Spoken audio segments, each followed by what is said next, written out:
जी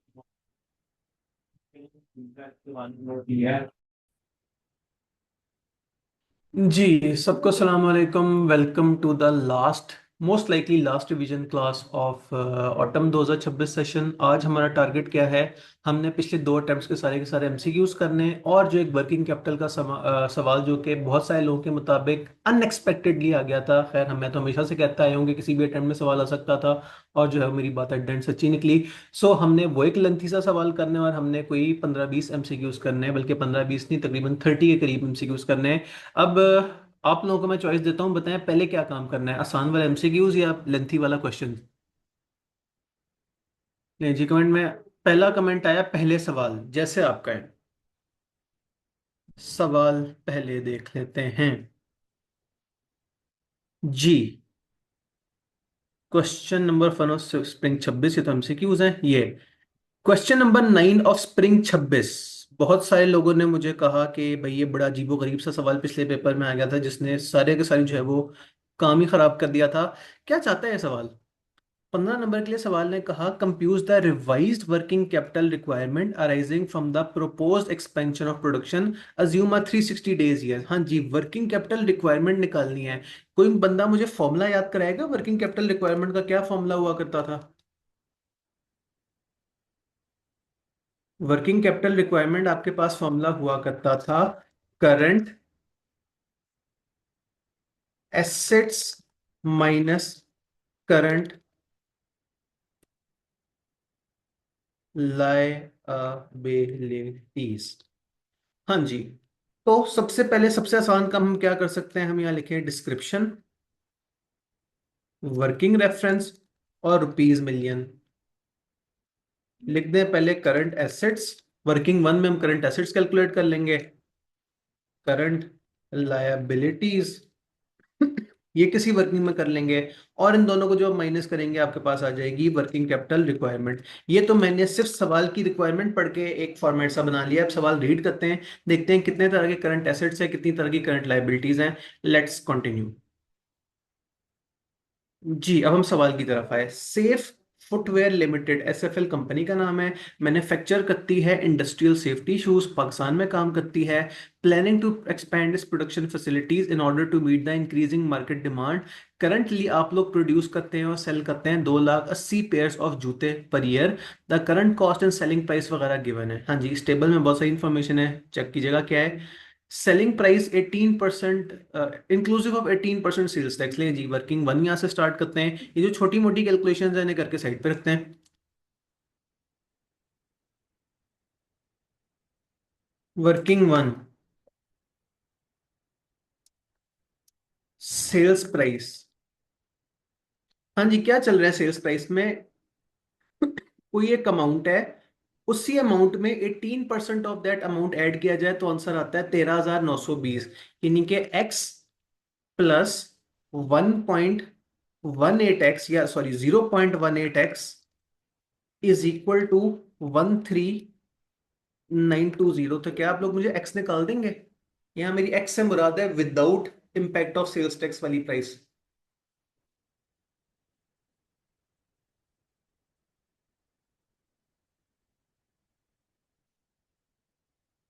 जी 1.18x हो जाएगा, 13,920 से जाके डिवाइड हो जाएगा। करिएगा कैलकुलेट क्या आएगा? जी x इज इक्वल टू 11,1,797। इसका मतलब ये ऊपर वाली अमाउंट सेल्स टैक्स है। ये आपके पास क्या है? This is the net sales price. मुझे सेल्स टैक्स की अमाउंट भी बता दें,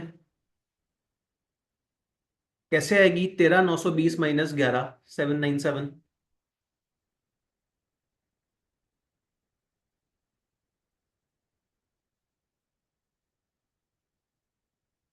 जी आप लोगों ने कहा 2,123। Very nice. अब वर्किंग टू में आते हैं, वेरिएबल कॉस्ट के ऊपर गौर फिक्र करते हैं।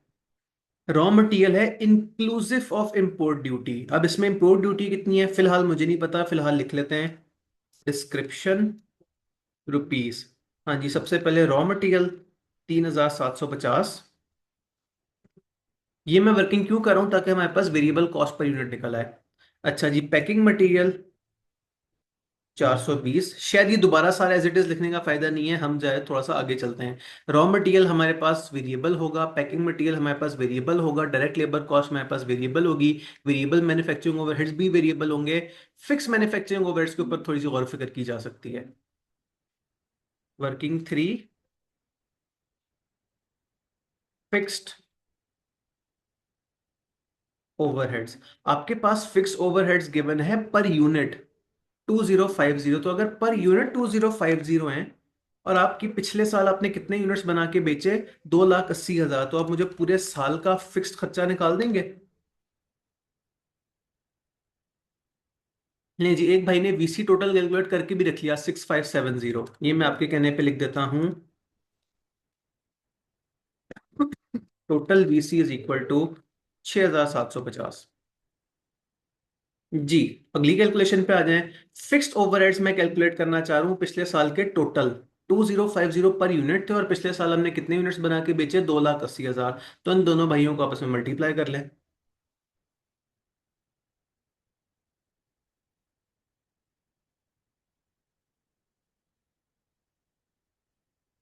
574 मिलियन, बिल्कुल ठीक है। इसी तरह वेरिएबल सेलिंग ओवरहेड्स हैं, वेरिएबल को हमने अलग लिखना है। फिक्स सेलिंग ओवरहेड्स हैं, अब ये भी फिक्स हैं चूंकि, तो पिछले साल का हम टोटल निकाल सकते हैं, हाँ जी निकाल सकते हैं। बल्कि फिक्स्ड जो है वो दो तीन तरह के हैं। एक भाई ने कहा, सर अब सवाल आए उसका ऐसा ही लेके चलना चाहिए। वंस अगेन मैं भी जो है वो आपके साथ सवाल ही पहली दफा ही देख रहा हूँ। मैं कौन सा सोल्यूशन का रट्टा लगा के आया हूँ? मुझे जो नेचुरली लग रहा है, मुझे इन्फॉर्मेशन गिवन है, मैं इसके साथ आहिस्ता आहिस्ता खेलता चला जा रहा हूँ। देख लेते हैं क्या करना है, कैसे करना है। देखिए, सबसे पहले मैंने फॉर्मेट बनाया था, मुझे इतना तो सवाल पढ़े बगैर ही पता है ना कि वर्किंग कैपिटल रिक्वायरमेंट का फॉर्मूला क्या होता है। करंट एसेट्स मैंने कर लायबिलिटीज, आहिस्ता आहिस्ता यहाँ से हमारे करंट एसेट्स निकल आएंगे एक एक करके। जी, फिक्स हमारे पास सेलिंग ओवरहेड गिवन है, फिक्स एडमिन ओवरहेड्स गिवन है। चलें आगे चलते हैं थोड़ा सा, इसके बाद में आगे देख लेंगे additional information. Raw material are imported from a foreign supplier on a 45 days credit term. 45 days credit term, इसका मतलब ये कि करंट लायबिलिटीज में जाएगा। वर्किंग फॉर करंट लायबिलिटीज, फिलहाल सिर्फ इतना लिख लेते हैं कि कितनी तरह की लायबिलिटीज हैं, उसके ऊपर बाद में कैलकुलेशन कर लेंगे। सबसे पहले तो आपके पेबल्स हैं, कौन से भला? आपने 45 दिन बाद पेमेंट करनी है किन नेक लोगों को? रॉ मटेरियल इंपोर्टर्स को। अच्छा, 45 डेज है with import duty of 10% of CNF value payable on arrival. Packing materials purchase locally on 30 days credit. लें जी, एक और तरह के आपके क्रेडिटर्स निकल आए।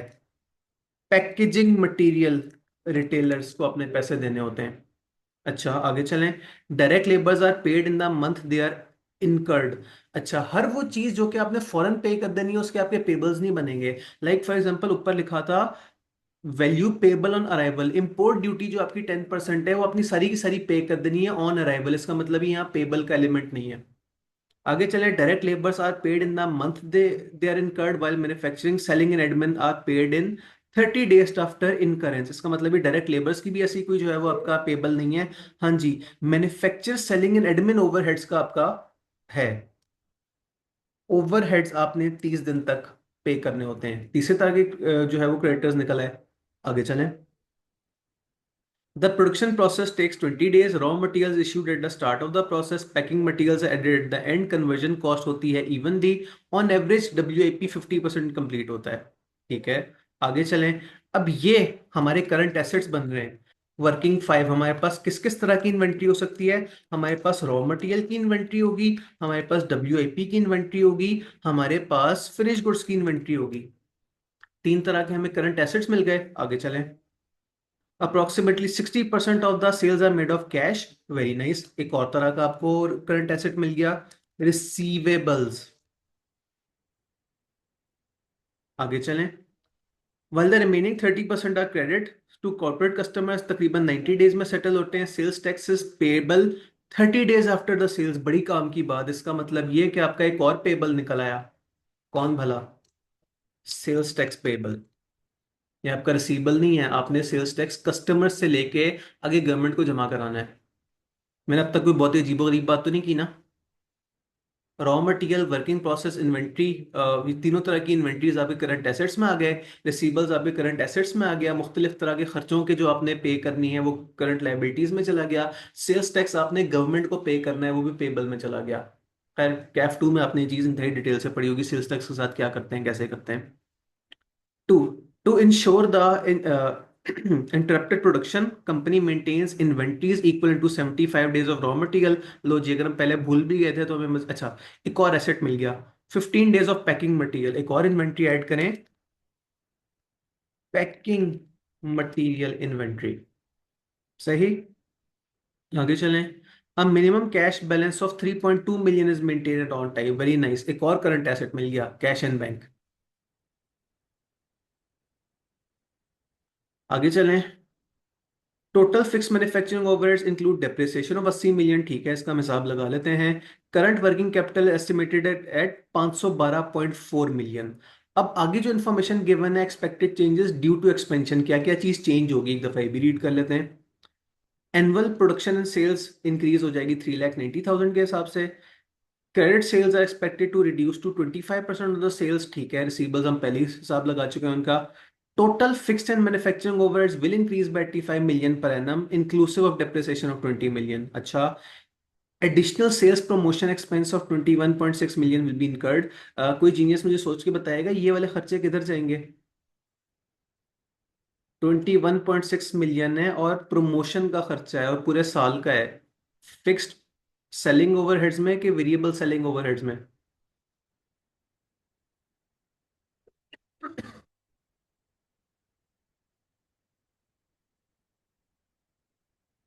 फिक्स सेलिंग ओवरहेड्स में, यार परेशान क्यों हो रहे हैं। The minimum cash balance will increase to 4.75। अल्हम्दुलिल्लाह, सबसे आसान कैलकुलेशन ये आपके पास आ गई। अगले साल का कैश इन बैंक सवाल ने हमको खुद उठा के बता दिया कितना हो जाएगा, 4.75। 4.75 अगले साल के हम बात कर रहे हैं। There will be no change in total fixed selling and total fix administration overheads. ये उसने थोड़ी सी काम खराब कर दिया। उसने कहा कि total fix selling and total admin expenses में जो है वो ओवरहेड्स में कोई चेंज नहीं आएगा। तो ऊपर जो उसने आपको 1.6 मिलियन का बताया, ये क्या चीज है, तो शायद वो ये कहना चाह रहा है कि इसके अलावा कोई चेंज नहीं आएगा। तो हमने एक दफा सवाल पूरा रीड कर लिया, हमने एक हल्का सा नक्शा बना लिया कि हमें किस किस चीज़ों की कैलकुलेशन करनी है। हमने रॉ मटेरियल इंपोर्टर्स का, पैकिंग मटेरियल के रिटेलर्स का, ओवरहेड्स का, सेल्स टैक्स पेबल का हिसाब करना है लायबिलिटीज के हिसाब से। रॉ मटेरियल की इन्वेंट्री होगी, डब्ल्यूआईपी की इन्वेंट्री होगी, फिनिश गुड्स की इन्वेंट्री होगी, पैकिंग मटेरियल की इन्वेंट्री होगी और रिसीवेबल्स होंगे। कैश एंड बैंक्स कैलकुलेट करने की जरूरत नहीं है, सवाल ने आपको बता दिया। आए अब कैलकुलेशन फुल फ्लेक्स किस्म की स्टार्ट करते हैं। सबसे पहले क्या कैलकुलेशन स्टार्ट करें, एक चीज जो मेरे ख्याल में बड़ी इजीली हम करके साइड पे कर सकते हैं, वो क्या है। While manufacturing, selling and admin overheads are paid 30 days after the incurrence। इसका मतलब ये कि एक दफा ओवरहेड्स को हम एक ही झटके में करके साइड पे कर सकते हैं। आए वर्किंग थ्री में ओवरहेड्स के ऊपर गौर फिक्र करते हैं। फिलहाल हम बात करते हैं करंट। करंटली आपका तीन तरह के ओवरहेड्स हैं, ये चीज माइंड में रखिएगा। बल्कि तीन भी नहीं, अगर हम वेरिएबल्स को कंसिडर करें तो आपके चार तरह के हो जाएंगे। अच्छा जी, करंटली आपका ये कौन सा वाला खर्चा है, साथ नाम भी लिख दें ताकि मिक्स ना हो जाए। This is fixed manufacturing. इतना सारा था। आगे दो कॉलम्स बना लेते हैं और ज्यादा इजी हो जाएगा। करंट का कॉलम और साथ नेक्स्ट ईयर का कॉलम।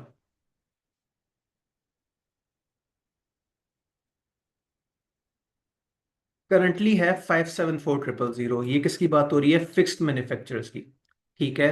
अगला ओवरहेड कौन सा है, वेरिएबल मैन्युफैक्चरिंग ओवरहेड्स। क्या हम पिछले साल ही कैलकुलेट कर सकते हैं, कर लेते हैं जल्दी से। हाँ जी, कैसे कैलकुलेशन होगी।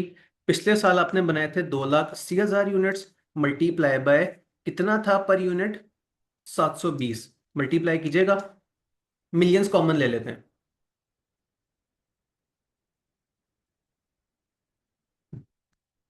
Rupees million.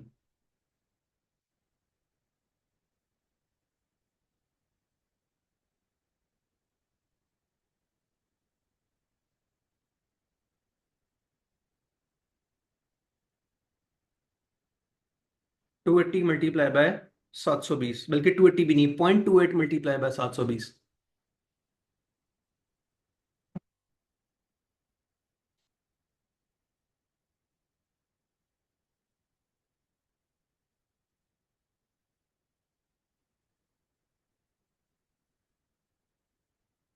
201.6, ये पिछले साल का था। अच्छा, अब मजीद बहुत सारे तरह के ओवरहेड्स हैं। Variable selling overheads. Variable selling कैसे आएगा? 540 multiply by 2,80,000।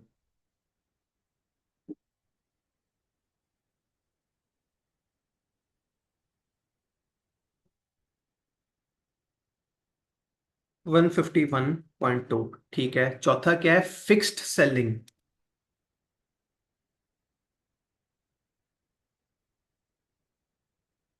310 multiply by 2,80,000।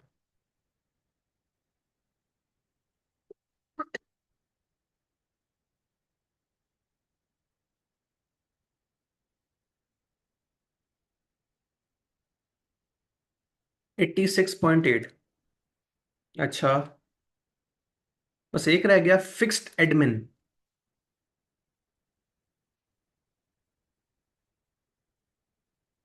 460 multiply by 2,80,000। ये मैंने सारा कुछ अलग अलग क्यों किया है? ताकि अगले साल में जो इंक्रीज डिक्रीज हो वो वेरिएबल का अलग तरीके से कैलकुलेट होगा, फिक्स का अलग तरीके से कैलकुलेट होगा, वरना इन सारों को हम ऐड भी कर सकते थे, मैंने जान के नहीं किया। 460 मल्टीप्लाई बाय 280 आप लोग पहले ही कैलकुलेट करके बैठे हैं, 128.8। अब अगले साल की बात करते हैं, जो अगले साल इंक्रीज होगा। सबसे आसान काम सबसे पहले कर लेते हैं। वेरिएबल सेलिंग और वेरिएबल मैन्युफैक्चरिंग ओवरहेड्स किस हिसाब से होंगे? नाम से ही पता लग रहा है भाई, वो वेरिएबल है। अगले साल आपने कितने यूनिट्स बनाने हैं? 3,90,000। Very nice. अब वेरिएबल के केस में हम मल्टीप्लाई करेंगे इसे 3,90,000 से। 720 मल्टीप्लाई बाय 3,90,000, यानी कि 0.39।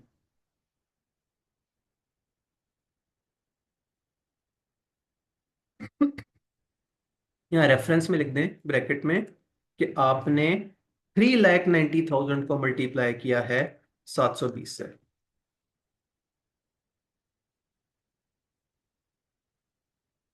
280.8। इसी तरह वेरिएबल सेलिंग में भी ऐसा होगा कि 540 था पर यूनिट। तो अब आपने कितने यूनिट्स बना के बेचने हैं? 3,90,000। शुक्र करें ओपनिंग क्लोजिंग वाला वाला चक्कर नहीं है। 540 मल्टीप्लाई बाय 3,90,000।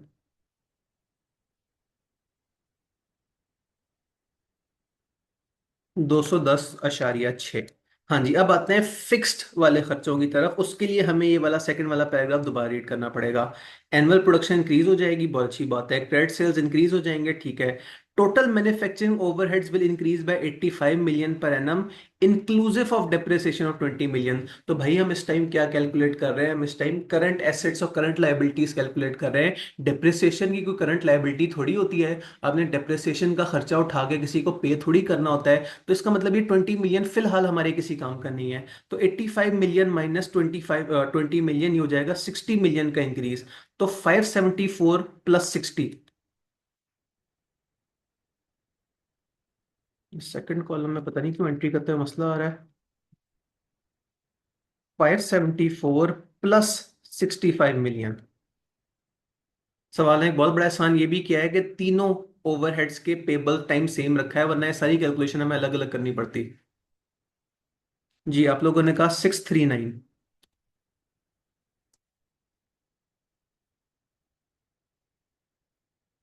क्यों नहीं एंट्री हो रही भाई?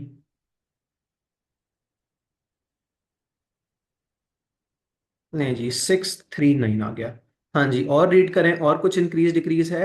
हाँ जी, सवाल ने कहा था additional sales promotion expense of 21.6 million. अब कॉमन सेंस कहती है कि this is fixed selling overhead. ये अलग बात है, अगले उसमें दोबारा कहा भी है fix selling and fix admin में कोई इंक्रीज नहीं होगा। लेकिन ये चीज जो है वो कॉन्ट्राडिक्ट कर रही है, तो 21.6 आप इधर ऐड कर दें। किधर? फिक्स सेलिंग में। क्या लिखेंगे आप? 86.8 प्लस कितने का आपने नया खर्चा करना था? 21.6 मिलियन का, प्लस 21.6। जी बताइएगा, ये क्या हो जाएगा?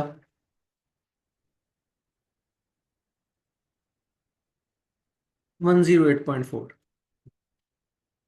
108.4। फिक्स्ड एडमेंट में क्या चेंज है? सवाल ने फरमाया लिटरली कोई चेंज नहीं है, ये आप लिख दें एज इट इज। टोटल कर दीजिए, बेशक सिर्फ नेक्स्ट ईयर का कर दें, हमें दोनों का नहीं चाहिए, यहाँ हमने लिखा नहीं, लिखते हैं दिस इज करंट। जी पूछें।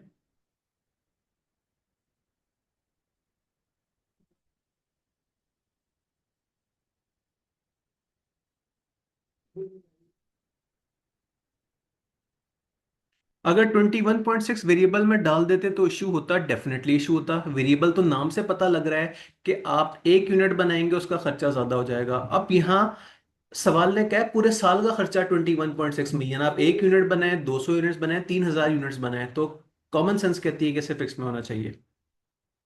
जी जरा टोटल कर दे नेक्स्ट ईयर के तमाम ओवरहेड्स का।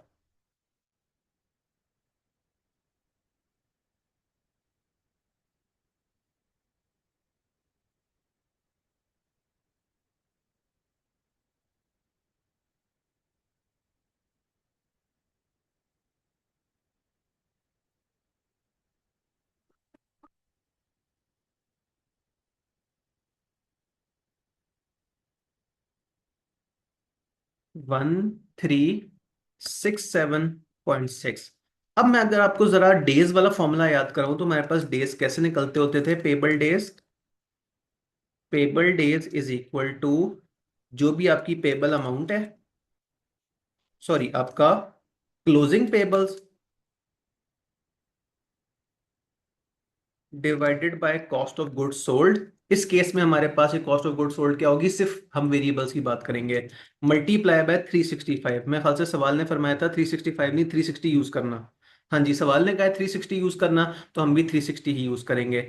अब जरा देखिएगा इसमें से कौन कौन सी चीज हमारे पास गिवन है, कौन कौन सी चीज गिवन नहीं है। देखा जाए तो हमारे पास नंबर ऑफ डेज गिवन है क्या? सवाल ने फरमाया था एडजस्टमेंट नंबर कौन सी, देखिएगा एडजस्टमेंट नंबर 2 का पहला सेंटेंस, डायरेक्ट लेबर्स फौरन पे कर दिए जाते हैं, manufacturing selling and administrative overheads are paid 30 days after occurrence. हाँ जी, 30 डेज तो हमारे पास ऑलरेडी गिवन है, हमने कैलकुलेट क्या करना है, पेबल्स क्लोजिंग बैलेंस हमने कैलकुलेट करना है। तो हम लिखेंगे 30 is equal to X, payables ही तो कैलकुलेट करने हैं, डिवाइडेड बाय फिलहाल हमारी कॉस्ट ऑफ गुड्स सोल्ड, फिलहाल हमारे टोटल खर्चे कितने हैं पूरे साल के, 1367.6 मल्टीप्लाई बाय, कमेंट्स में कुछ आया,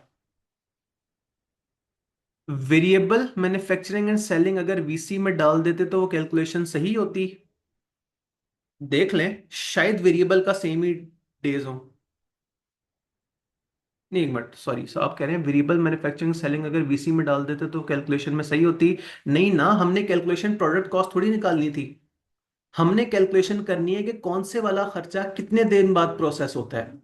देखें यहां मैंने वेरिएबल को एट द एंड फिक्स के साथ ऐड कर दिया, क्यों किया? क्योंकि सारा कुछ 30 दिन में हो रहा था इसलिए।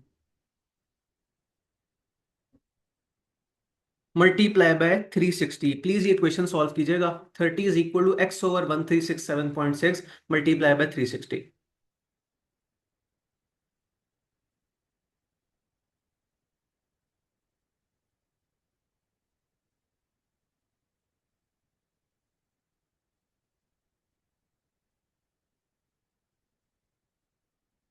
ये जो बात बोली दोबारा बताइएगा। देखिए जी, मैं पेबल्स वाले फॉर्मूले से आपका क्लोजिंग पेबल निकालना चाह रहा हूं, payable days is equal to payable, ये हम वर्ड क्रेडिटर्स यूज करते थे, divided by cost of goods sold multiply by 360। अब यहां चेंज क्या है कि मैं total cost of goods sold की बात नहीं कर रहा इस टाइम, सिर्फ मैं उसकी बात कर रहा हूं ओवरहेड्स की, क्योंकि हम इस टाइम सिर्फ ओवरहेड्स का क्लोजिंग पेबल निकाल रहे हैं। तो मैंने फॉर्मूले में वैल्यूज पुट की, 30 मुझे सवाल ने बता दिया, एक्स में कैलकुलेट करना चाह रहा हूँ, 1367 हमने बड़ी मेहनत से खुद कैलकुलेट किया है, और ये 360 कहाँ से आया? सवाल ने कहा था 365 डेज ना यूज करना, 360 यूज करना। कमेंट्स में आंसर्स आ गए 113.9 और 114। जबरदस्त, इसका मतलब ये कि मैं ओवरहेड्स के सामने जाके लिख सकता हूँ 114। कहाँ से आई ये फिगर? जी बड़ी मेहनत से हमने वर्किंग थ्री में कैलकुलेट की थी। नहीं जी, हमारे बहुत सारी कैलकुलेशंस में से एक हो गई। अब चलते हैं रॉ मटेरियल इंपोर्टर्स की तरफ। रॉ मटेरियल इंपोर्टर्स के बारे में सवाल ने हमें फरमाया था कि रॉ मटेरियल्स इंपोर्ट किए जाते हैं from foreign supplier on a 45 day credit with import duty of 10%। Carriage and freight on arrival, packaging material. अब पैकेजिंग मटेरियल को फिलहाल साइड पे रखें, हम इस टाइम कैलकुलेशन करना चाह रहे हैं सिर्फ फॉरेन सप्लायर्स की। यहाँ के खोले वर्किंग सेक्स, फॉरेन सप्लायर्स। हाँ जी, रॉ मटेरियल की वैसे कॉस्ट कितनी है? सवाल ने बताया रॉ मटेरियल की कॉस्ट है 3,750, जिसमें ड्यूटी भी इंक्लूडेड है। तो कोई एक amount plus 10% of that amount मिला के बनी 3,750। कमेंट्स में क्या चल रहा है सर? डेज में सेम आए थे तो उन्हें मर्ज कर दिया एक्सपेक्टिव ऑफ वीसी और आरसी। हाँ जी, इसी मजबूरी की हालत में ऐसा किया, लेकिन टोटल करके किया। ये नहीं कि वीसी पर यूनिट चल रहे हैं और फिक्स्ड कॉस्ट जो है वो अलग से चल रही है। टोटल इसी मैंने किया था कि ये वाला मसला ना है। हाँ जी, मुझे बताइएगा कि जो 10% इम्पोर्ट ड्यूटी थी उसको निकाल के आप सप्लायर्स को कितना पे करते होंगे? 3409.09। ये वो पैसे हैं जो अगर आपने पे करने हैं सप्लायर को। तो नेक्स्ट ईयर आप टोटल सप्लायर्स को कितनी पेमेंट करेंगे? नेक्स्ट ईयर आपने बनाने हैं 3,90,000 यूनिट्स, मल्टीप्लाई बाय एक सप्लायर को आप अदर देन इम्पोर्ट ड्यूटी देते हैं 3909.09, सॉरी 3409.09। पूरा खर्चा निकालिएगा।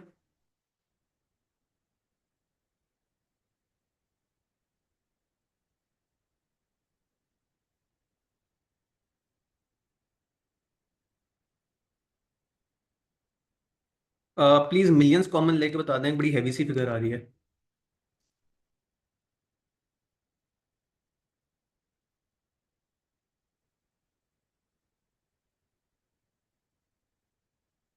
1329.55 मिलियन।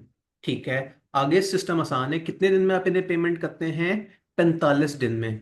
इसका मतलब ये 45 is equal to X over 1329.55 multiply by 360। मुझे एक्स कैलकुलेट करने, यहाँ एक्स से मुराद है इसका क्लोजिंग पेबल जो आपने पे करना है इम्पोर्टर्स को। आगे काम आसान है, आपको स्कीम समझ आ गई है। यही कैलकुलेशन हमने बार बार करनी है।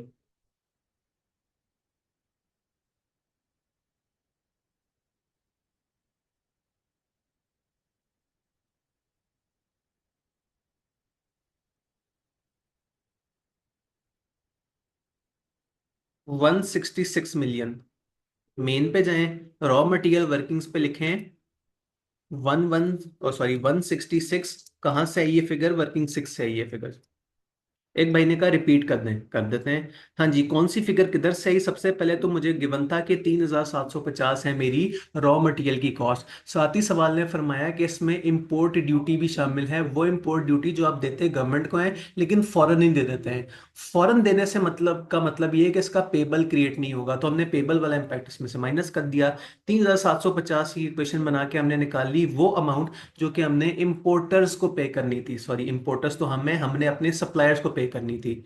अच्छा, नेक्स्ट ईयर कितनी आपने पेमेंट करनी थी? 3409। शुक्र करें इन्फ्लेशन का इम्पैक्ट नहीं है, वरना वो भी देखना पड़ता। Multiply by 3,90,000। 3,90,000 कहाँ से आया? सवाल ने बताया था अगले साल 3,090, 3,90,000 यूनिट्स बनाएंगे। ये आपके पास अगले साल का टोटल खर्चा आ गया। फॉर्मूले में वैल्यूज पुट की, payable days is equal to payables divide by cost of goods sold. जाहिर सी बात है कॉस्ट ऑफ गुड्स सोल्ड है, हम टोटल नहीं ले सकते, फिलहाल सिर्फ हम रॉ मटेरियल की इंपोर्ट की बात कर रहे हैं। मल्टीप्लाई बाय 360, एक्स सॉल्व किया तो आपके पास आ गया क्लोजिंग बैलेंस। अच्छा जी, नेक्स्ट हमारे पास क्या है? पैकिंग मटेरियल के रिटेलर्स। हाँ जी, पैकिंग मटेरियल का क्या सीन है? सवाल ने फरमाया पैकिंग मटेरियल परचेज हम करते हैं locally on a 30 day credit term. हाँ जी, पैकिंग मटेरियल का खर्चा कितना है? 420 रुपए। Working 7 packing materials. खर्चा कितना होगा? पर यूनिट था 420 रुपए। 420 रुपए मल्टीप्लाई बाय 3,90,000। मुझे रुपीज मिलियन कॉमन लेके बता दीजिएगा क्या होगा?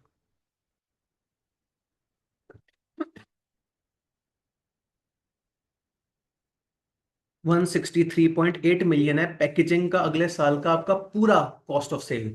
अच्छा, कितने दिन बाद आप पेमेंट करते हैं? सवाल ने फरमाया पैकेजिंग मटेरियल वालों को आप देते हैं 30 दिन की, सॉरी, आप उनसे लेते हैं 30 दिन की क्रेडिट टर्म। तो 30 is equal to X over 163.8 multiply by 360, X calculate कर लें। एक दफा स्कीम समझ आ जाएगी, कैलकुलेशन कितनी आसान है देखें। आपने कहा 14 मिलियन का पेबल, जबरदस्त, 14 मिलियन का पेबल। हाँ जी, चौथा हमारा पेबल कौन सा था, हमारी लाइबिलिटी कौन सी थी, सेल्स टैक्स की। सेल्स टैक्स का क्या हिसाब किताब होगा, हमने सेल्स टैक्स पर यूनिट तो पहली वर्किंग वन में कैलकुलेट करके रख लिया था। आपने कहा कि आपने ऐसे तोड़ा के आसान लग रहा है, चले मैं तो I am just trying my best. हाँ जी, सेल्स टैक्स क्या था, हमने हिसाब लगाया था, सेल्स टैक्स है 2123 रुपए per unit. Working eight, sales tax payable 3728 multiply by अगले साल आप कितने यूनिट्स बेचेंगे, 3,90,000। तो टोटल बताएं सेल्स टैक्स कितना होगा, मिलियंस कॉमन लेके।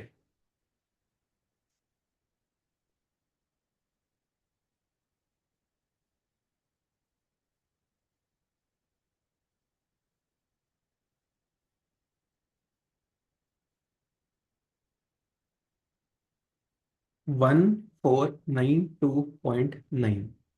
जी, इक्वेशन। कितने दिन बाद हम पेमेंट करते हैं सेल्स टैक्स की, सवाल ने कहा था, यहाँ कहीं लिखा होगा, sales tax is payable 30 days after the sales, ये एडजस्टमेंट नंबर 3 में लिखा है। तो 30 is equal to X divided by 1492.9 multiply by 360। जी, एक्स कैलकुलेट कर लें।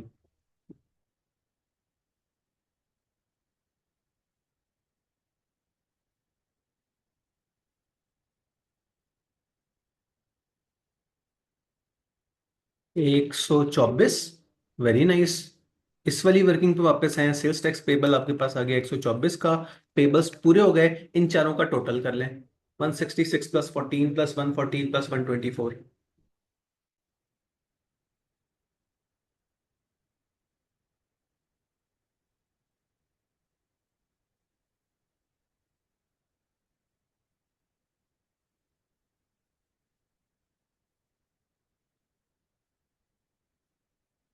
चार सौ 18। एक भाई ने कहा sales tax again please. Sales tax की वर्किंग स्टार्ट हुई थी वर्किंग वन से। वर्किंग वन में ही हमने देख लिया था कि यार सेल्स प्राइस है 13,920।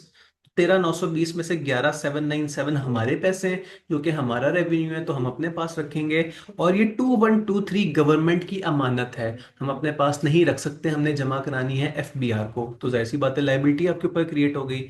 लाइबिलिटी पहले तो हमने टोटल क्रिएट की कि भाई टोटल कितने, एक मिनट, शायद फिगर में मसला है दोस्तों, गड़बड़।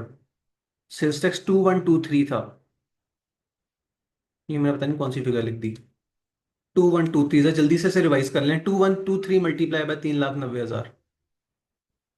अच्छा, अभी देख के परेशान हो रहे थे, चलें जल्दी से फिगर्स को सही कर लेते हैं। 2123 मल्टीप्लाई बाय 3,90,000।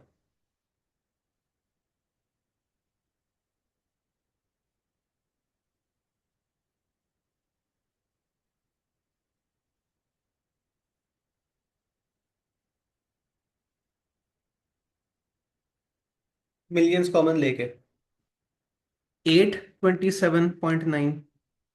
तो 827.9, अच्छा 0.9 अभी भी एंड पे कॉमन है।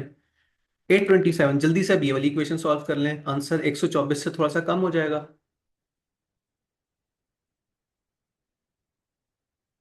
69। जी, ये आप जाके लिख दें 6 टेबल में। जाहिर सी बात है टोटल भी अपडेट हो जाएगा, कोई बात नहीं, कर लें जल्दी से।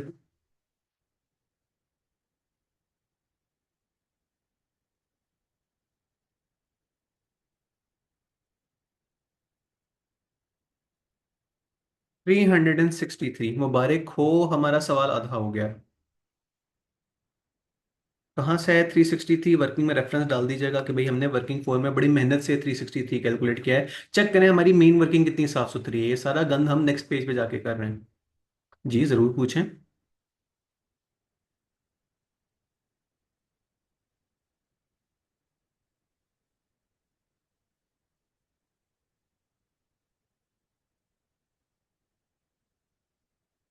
तब तक मैं जरा अगली किसी कैलकुलेशन के ऊपर गौर व फिक्र करता हूँ। अब रह क्या गया, एक दो तीन चार पांच तरह की बस पेबल, सॉरी, पांच तरह के हमने करंट एसेट्स निकालने हैं।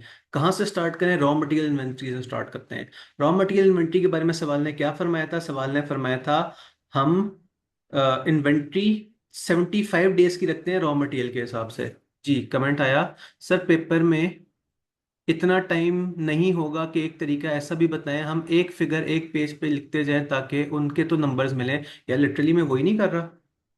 पहले पेज पे मैंने ये लिख दिया करंट एसेट्स और करंट लायबिलिटीज, साथ करंट लायबिलिटीज के हम साथ साथ फिगर्स जो है वो कैलकुलेट करते रहे। इसलिए जब भी मैं थोड़ी देर पहले कहा मुबारक को आपका सवाल आधा हो गया। तो अगर आपको लग रहा है कि नहीं यार बस इतना ही काफी है, बाकी टाइम में वो क्या कहते हैं उसका सवाल कर लूँ, फाइनेंशियल रिस्क मैनेजमेंट का सवाल कर लूँ, चैप्टर 13 वाला सवाल कर लूँ, तो आप इस सवाल को इंस्टेड ऑफ के आप इससे मजीद आधा घंटा लगाएं और बाकी सारा सवाल बर्बाद कर लें, आप आधा भी छोड़ के जा सकते थे। करंट लाइबिलिटीज एटलीस्ट पूरी कैलकुलेट कर लें। आपको इन माय हम्बल ओपिनियन आपको आसानी से इसमें से 7-8 नंबर मिल जाने चाहिए। करंट लाइबिलिटीज सारे हेड मेन पेज पे लिख सकते हैं। लिख तो सकते हैं, मुझे कोई इशू नहीं है, बट पॉइंट इज कि हमने ये इतनी सारी जो कैलकुलेशंस की हैं वो शायद पहले पेज पे थोड़ी सी एग्जामिनर को कम अच्छी लगे। ये जो जस्ट एक सजेस्टेड तरीका है ना आई कैप के सोल्यूशन में, तो अवाम ने कहा कैलकुलेशन अलग से। हाँ जी, आप मेरे ख्याल से ये कहना चाह रहे हैं कि यहाँ करंट लाइबिलिटीज हो और आगे आगे 5-6 लाइनें हो। हाँ एग्जैक्टली वो कर सकते हैं, नो प्रॉब्लम। मैंने जरूरत से ज्यादा एफिशिएंसी लगाई है, मैं 3 लाइनों में सारा कुछ करना चाह रहा था, अभी 10 लाइनों में भी कर सकते हैं। करंट लायबिलिटीज के आगे 4-5 लाइनें छोड़ दें, करंट एसेट्स के आगे 4-5 लाइनें छोड़ दें, एग्जैक्टली आप ऐसे कर सकते हैं डेफिनेटली। अच्छा, हमने कुछ इधर उधर की बातें कर ली, अब आते हैं वापस, सॉरी इधर उधर की नहीं, हम तो बड़े काम की बातें कर रहे थे। आज ये हम कैलकुलेट करना चाह रहे हैं रॉ मटेरियल इन्वेंट्री। हाँ जी, रॉ मटेरियल इन्वेंट्री का क्या हिसाब किताब है? सवाल ने फरमाया कि हम 75 डेज की रॉ मटेरियल इन्वेंट्री अपने पास रखते हैं। आपस की बातें, हम कुछ छापा भी लगा सकते हैं, क्या भला? Working 8 raw material inventory. हाँ जी, इन्वेंट्री के वाले डेज के डिनोमिनेटर में क्या आता था? कॉस्ट ऑफ सेल्स ही आती थी। इसका मतलब या परचेजेस आती थी। तो परचेजेस तो मेरे पास ऑलरेडी गिवन है, मैं डायरेक्ट यूज कर सकता हूँ। हाँ जी, कितने डेज का आपने अपने पास रखना था? 75 डेज। क्या फॉर्मूला हो जाएगा? 75 = x ओवर, क्या मुझे रॉ मटेरियल की परचेज प्राइस नहीं पता? पता है, मैंने अभी ऊपर कैलकुलेट की थी वर्किंग 6 में, 1329.55। 1329.55 कहाँ से है ये फिगर? बेशक रेफरेंस दे दें, वर्किंग 6 से है ये फिगर। मल्टीप्लाई बाय 365, इतनी सी बात थी, एक्स कैलकुलेट कर लें।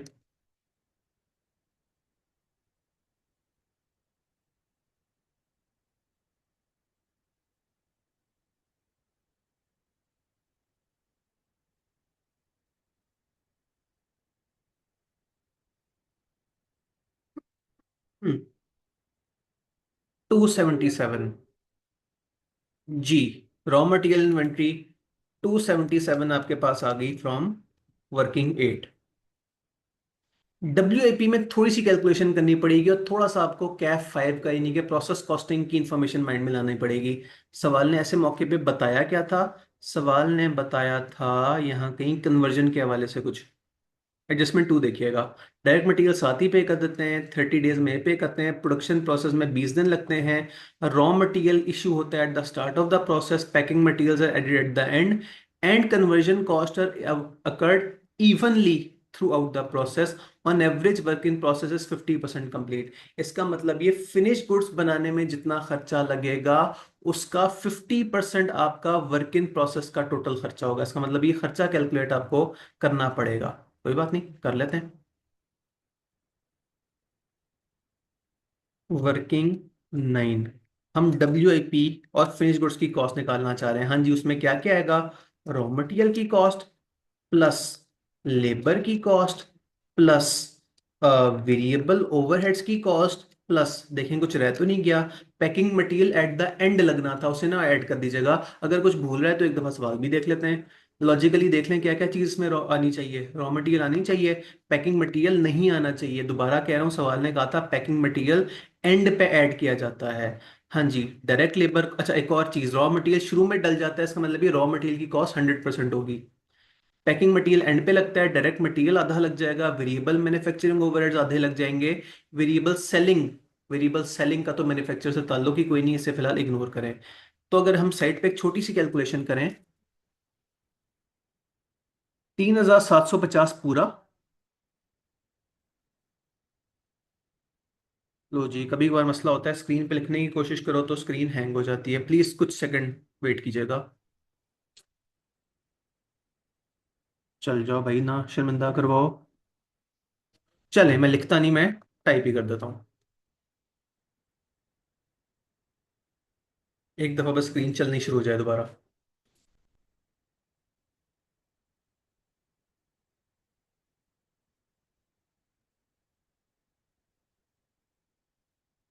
अब बोल दें कि ऐड करना, बोल तो मैं सकता हूँ, लेकिन चलें, बिस्मिल्लाह, चल गई।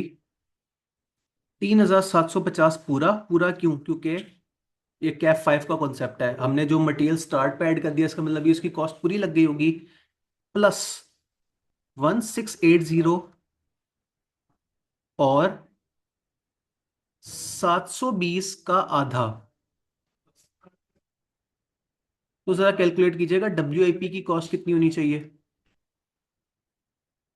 WIP per unit.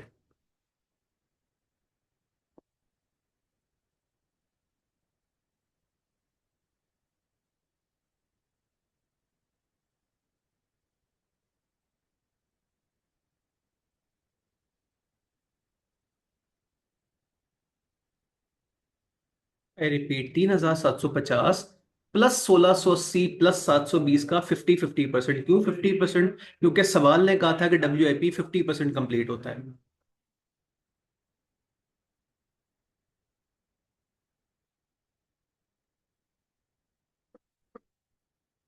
आप लोगों ने कहा 4950, 4000, इसको हम साइड पे लिख देते हैं, दिस इज वर्किंग 9.1।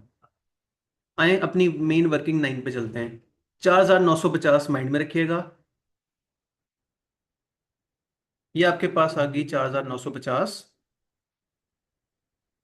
अब अगले साल WIP का टोटल खर्चा होगा कितना? अगर 4950 इक्विवेलेंट कॉस्ट है, मल्टीप्लाई बाय कितने आपने यूनिट्स प्रोड्यूस करने? 3,90,000। 50% से हम ऑलरेडी मल्टीप्लाई कर चुके हैं, तो अब दोबारा करने की जरूरत नहीं है। 3950 multiply by 3,90,000। Please millions common लेके मुझे बता दीजिएगा।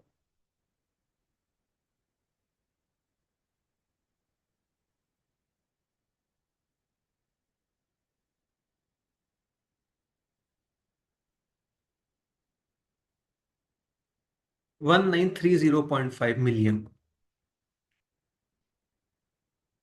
जी। आगे फॉर्मूला, WIP इन्वेंट्री आप अपने पास कितने दिन की रखते हैं? सवाल ने फरमाया, ना करें, सवाल ने बताया ही नहीं। 15 डेज ऑफ पैकिंग मटेरियल, 75 दिन का रॉ मटेरियल, 30 दिन ऑफ फिनिश गुड्स। ओहो, देखिए ऊपर शत गिवन हो। The production process takes 20 days, यानी कि ऑन एवरेज आपके पास 20 दिन की इन्वेंट्री पड़ी होगी। सवाल ने बड़ा छुपा के लिखा हुआ है, लेकिन चेक करें, हमने ढूंढ लिया। प्रोडक्शन प्रोसेस अगर 20 डेज तक चलता है, तो कॉमन सेंस कहती है कि आपने 20 दिन पहले जिस चीज की प्रोडक्शन स्टार्ट की होगी वो भी WIP में होगा। इसी तरह 20 हमारे पास आगे WIP के days, 20 is equal to X over 1930.5 multiply by 360, X calculate कर लें।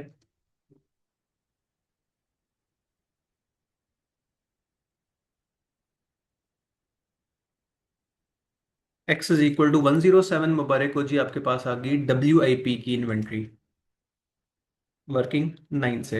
हाँ जी, ये चीज़ अब फिनिश गुड्स के लिए करनी है, चीज़ रिसीवर्स के लिए करनी है। फिनिश गुड्स की कॉस्ट क्या होगी? एक दफ़ा फिर ज़रा एक कैलकुलेशन कर लें। रॉ मटेरियल का खर्चा पूरा, पैकिंग का खर्चा पूरा, लेबर का खर्चा पूरा, वेरिएबल मैन्युफैक्चरिंग ओवरहेड्स पूरे, इन चारों चीज़ों को ऐड कीजिएगा।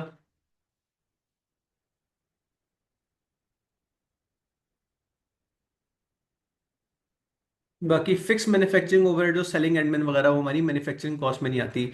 6,750 मुझे याद पड़ता है, आपने पहले भी कैलकुलेट किया था। 750 है कि 570 है? पहले भी आपने कैलकुलेशन की थी, देख लें। 6570, ठीक है। अब अगर आप अपनी बात पे कायम है तो फिर मैं इसे अपडेट कर लेता हूँ। This is 6570। 6570 है आपकी एक फिनिश गुड की cost. Working 10 finish goods inventory हम कैलकुलेट करना चाह रहे हैं। तो 6570 मल्टीप्लाई बाय आपने बनाने हैं 3,90,000 यूनिट्स। मुझे मिलियंस कॉमन लेके आंसर बताइएगा।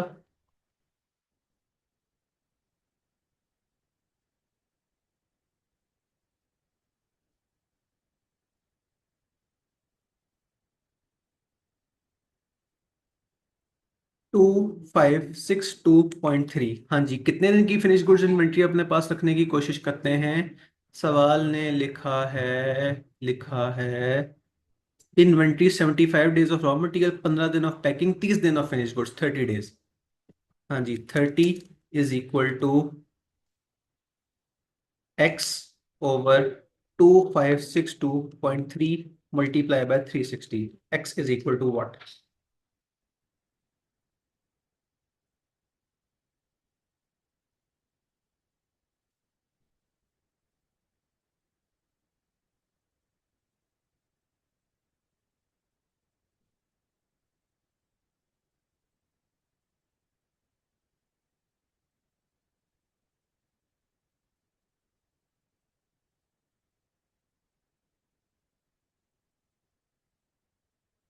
जी, आप लोगों ने कहा एक्सेस 214। ये जी, हमारा सवाल काफी हद तक सॉल्व हो गया है। एफ जी 214 कहाँ से फिगर आई? वर्किंग 10 से आई। पैकिंग मटेरियल की इन्वेंट्री, पैकिंग मटेरियल का खर्चा हम पहले कैलकुलेट करके बैठे हुए हैं, वो भी हम कैलकुलेट कॉपी पेस्ट कर सकते हैं। कितना? 163.8। अच्छा, और कितने दिन का पैकिंग मटेरियल हम अपने पास रखते हैं भला? 15 डेज का। तो ये 163.8 याद रखिएगा। वर्किंग 11, 163.8 आपका खर्चा है। 15 डेज का अपने पास पैकिंग मटेरियल रखते हैं, तो 15 is equal to X over 163.8। ये 163.8 कहाँ से आया? इससे पहले कि आप लोग परेशान हो, बता दें कि भाई वर्किंग 7 से आया। Working 7 multiply by 360। जी, X is equal to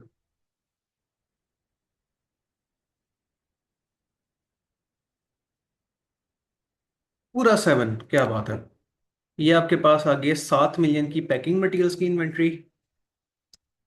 working 11 से आई। बस आखिरी रिसीवेबल्स की, आखिरी करंट एसेट की कैलकुलेशन रह गई। रिसीवेबल्स, रिसीवेबल्स के ऊपर जान के मैंने इतनी ज्यादा गौर व फिक्र नहीं की थी, एंड के लिए मैंने छोड़ दिया था। हाँ जी, रिसीवेबल्स कौन सी वाली एडजस्टमेंट बात हो रही है रिसीवेबल्स की? एडजस्टमेंट नंबर 3 देखिएगा जरा। 65% ऑफ द सेल्स कैश पे होती हैं, रिमेनिंग 35% क्रेडिट पे होती हैं, जो कि 90 डेज बाद सेटल होती हैं। सेल्स टैक्स 30 दिन बाद पेबल होता है। अच्छा, आगे पढ़ते हैं। एडजस्टमेंट नंबर 2 में लिखा है कि credit sales will be reduce to 25% of the total sales, यानी कि 3,90,000 का 25% क्रेडिट होगा। अच्छा, और कोई चेंज है? 85 मिलियन हमने देख लिया था, 21.6 मिलियन हमने देख लिया था, यानी कि अभी भी आपके रिसीवेबल सेटल होंगे तकरीबन 90 डेज के अंदर अंदर। अच्छा, तो पहले टोटल सेल्स कैलकुलेट करते हैं। इधर ही कर लेते हैं, काफी नीचे रिक्वायरमेंट चली गई है। Working 12 receivable. सबसे पहले तो हम कैलकुलेट करते हैं क्रेडिट सेल्स। क्रेडिट सेल्स आपके पास आएंगी 3,90,000 का 25% मल्टीप्लाई बाय सेल प्राइस क्या होगी? पूरी सेल प्राइस ना ले लीजिएगा, आपको इस टाइम उन पैसों से गर्ज है जो कि आपके अपने हैं, या टोटल से ही कर लें। आपस की बात है, दोनों से ही किया जा सकता है। टोटल पैसे तो आपके कस्टमर्स ने आपको देने ना, बेशक वो आपके अपने हैं या अपने गवर्नमेंट की बिहाफ पे लेने हैं, तो अपनी जिंदगी थोड़ी सी आसान करते हैं। 13,920 पूरा यूज कर लेते हैं। मल्टीप्लाई बाय 13,920, उसमें सेल्स टैक्स भी इंक्लूड है। और सेल्स टैक्स इंक्लूड करने के पीछे लॉजिक क्या है? क्या मेरा दिल चाह रहा था? नहीं, मेरी लॉजिक ये है कि भाई आप ये अलग अलग से हिसाब नहीं करते कि कस्टमर ने अगर मुझे 1,00,000 रुपए देना है तो उसमें से 88,000 मेरा और 12,000 गवर्नमेंट का है। आप कस्टमर से पैसे तो पूरे पकड़ते हैं, बाद में बाइफरकेशन करते हैं कि अच्छा इतना मेरा उतना गवर्नमेंट का। इसलिए मैंने 13,920 किया। प्लीज मुझे मिलियंस में बता दें total revenue including sales tax. 1357.2। अच्छा जी, अब हिसाब किताब क्या है? आपने कितने दिन तक सेटलमेंट करनी है? 90 डेज। तो 90 is equal to X divided by 1357.2 multiply by 360। मैंने भी इक्वेशन भी पूरी लिखी कि एक भाई ऑलरेडी कैलकुलेशन करके बैठे हुए हैं। X is equal to 339। लें जी, मुबारक हो, हमारा 95% सवाल हो गया। 339 कहाँ से आया? वर्किंग 12 से आया। जी, इन सारों को ऐड कीजिएगा।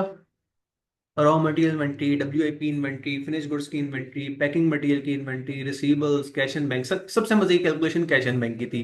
कुछ करना ही नहीं पड़ा, सवाल ने बता दिया सीधा ही।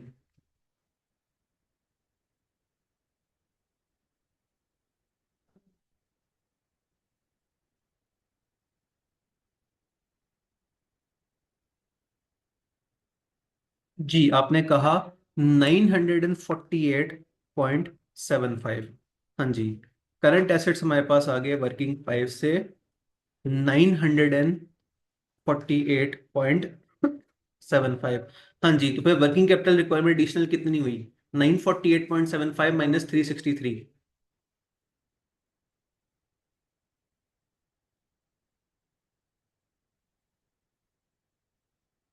585.75। हाँ जी, क्या सवाल ने आपको करंट वर्किंग कैपिटल रिक्वायरमेंट बताई थी? आई थिंक बताई थी किसी कोने में।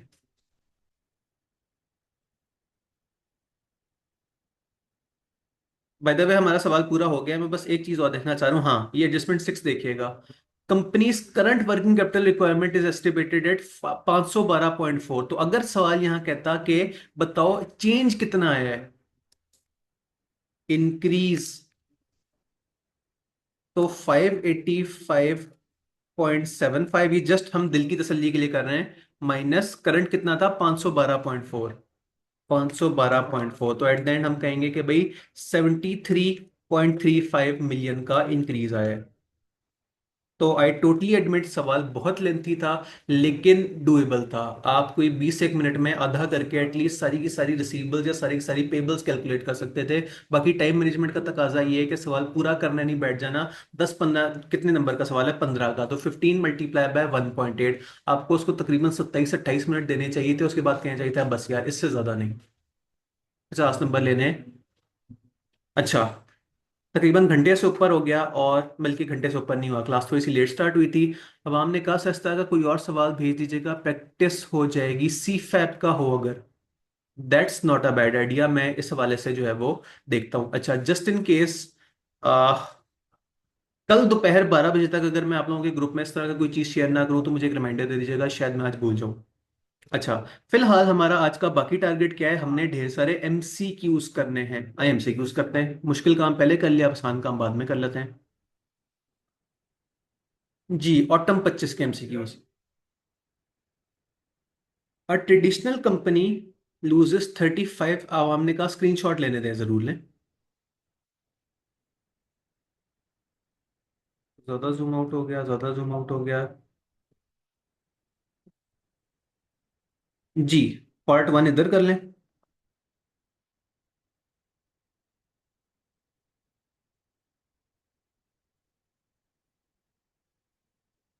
और फिर पार्ट 2 वर्किंग 6 ऑनवर्ड्स। जी तला साहब, हो गया।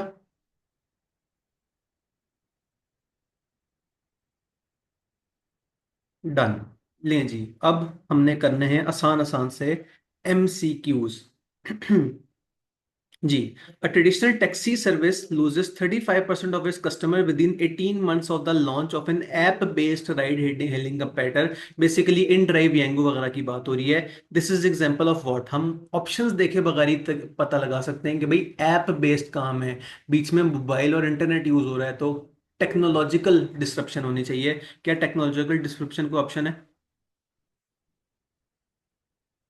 कौन सा गेम है? स्क्रीन पर टिक लगाने लगा हूं, अल्लाह ना करे स्क्रीन हैंग हो।